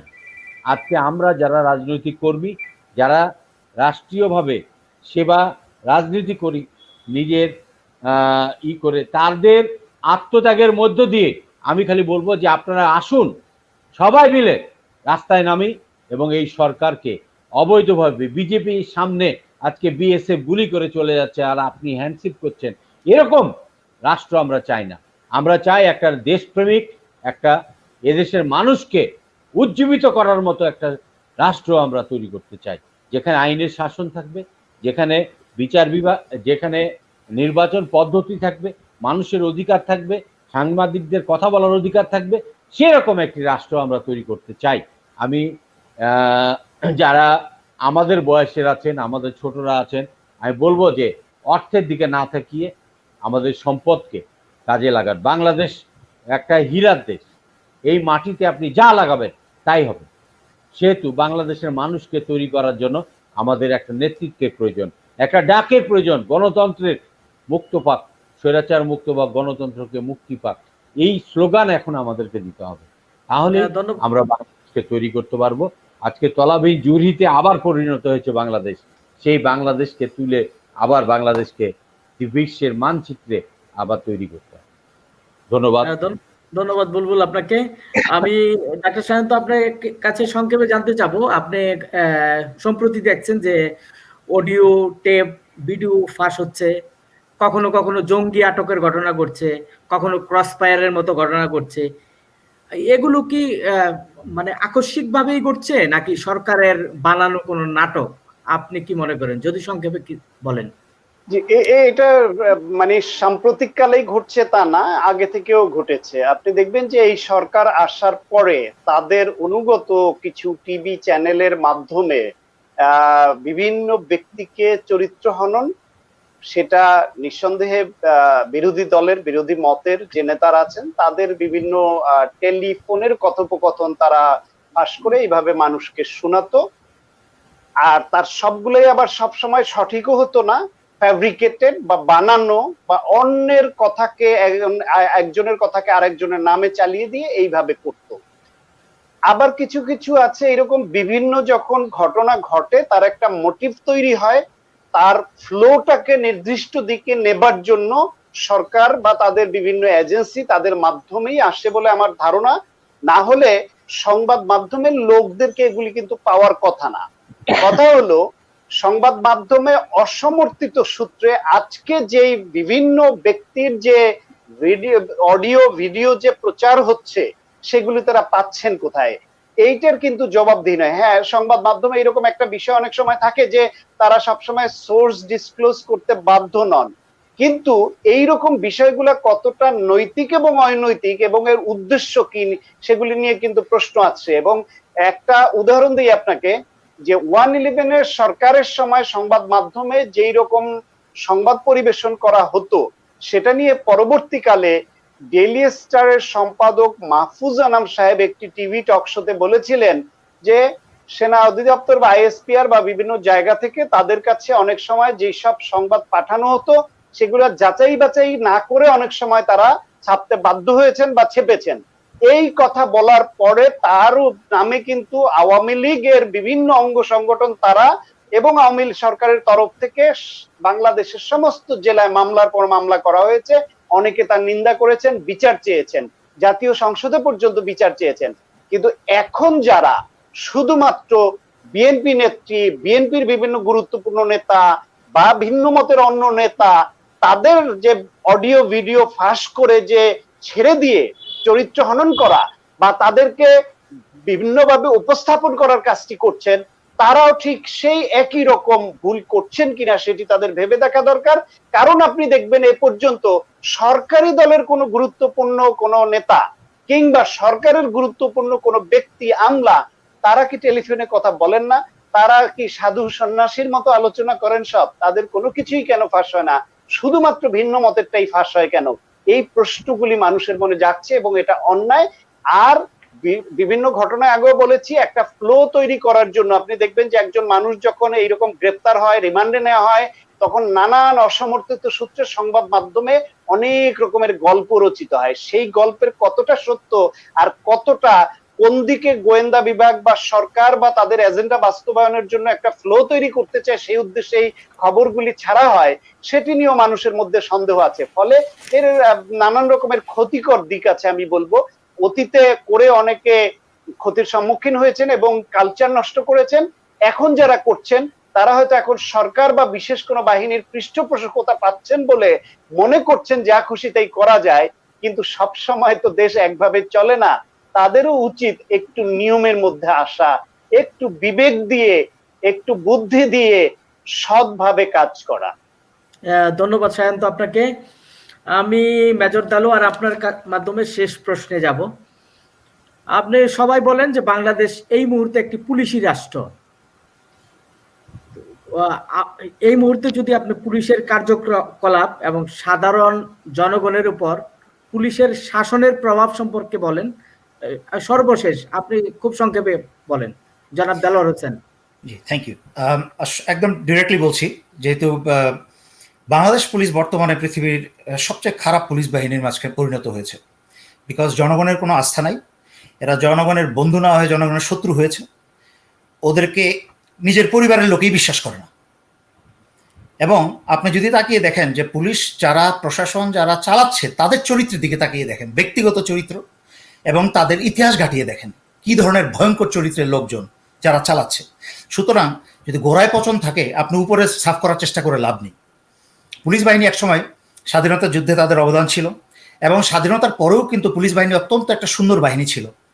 একটা সময় প্রেসিডেন্ট জিয়াউর রহমান এবং প্রেসিডেন্ট এরশাদ কিন্তু সেনাবাহিনী থেকে মেজর র্যাঙ্কের প্রচুর অফিসারকে কিন্তু পুলিশে পাঠিয়েছেন, যারা পরবর্তীতে ডিআইজি বা বিভিন্ন বড় বড় র্যাঙ্কে গেছেন, অবশ্যই গেছে। তখন কিন্তু পুলিশ খুব দক্ষ বাহিনী ছিল। এখন পুলিশ কোত্থেকে আসছে? গোপালগঞ্জ থেকে। এখন ক্যাডার বাহিনী, সন্ত্রাসী বাহিনী, সন্ত্রাসী লীগ, চাপাতি লীগ, এরা আসছে এখন পুলিশে। একটা সিভিলিয়ানকে গায়ের মাঝখানে ইউনিফর্ম পরিয়ে দিলেই কি বাহিনী হয়ে যায়? ওদের ব্যবহার দেখেন না।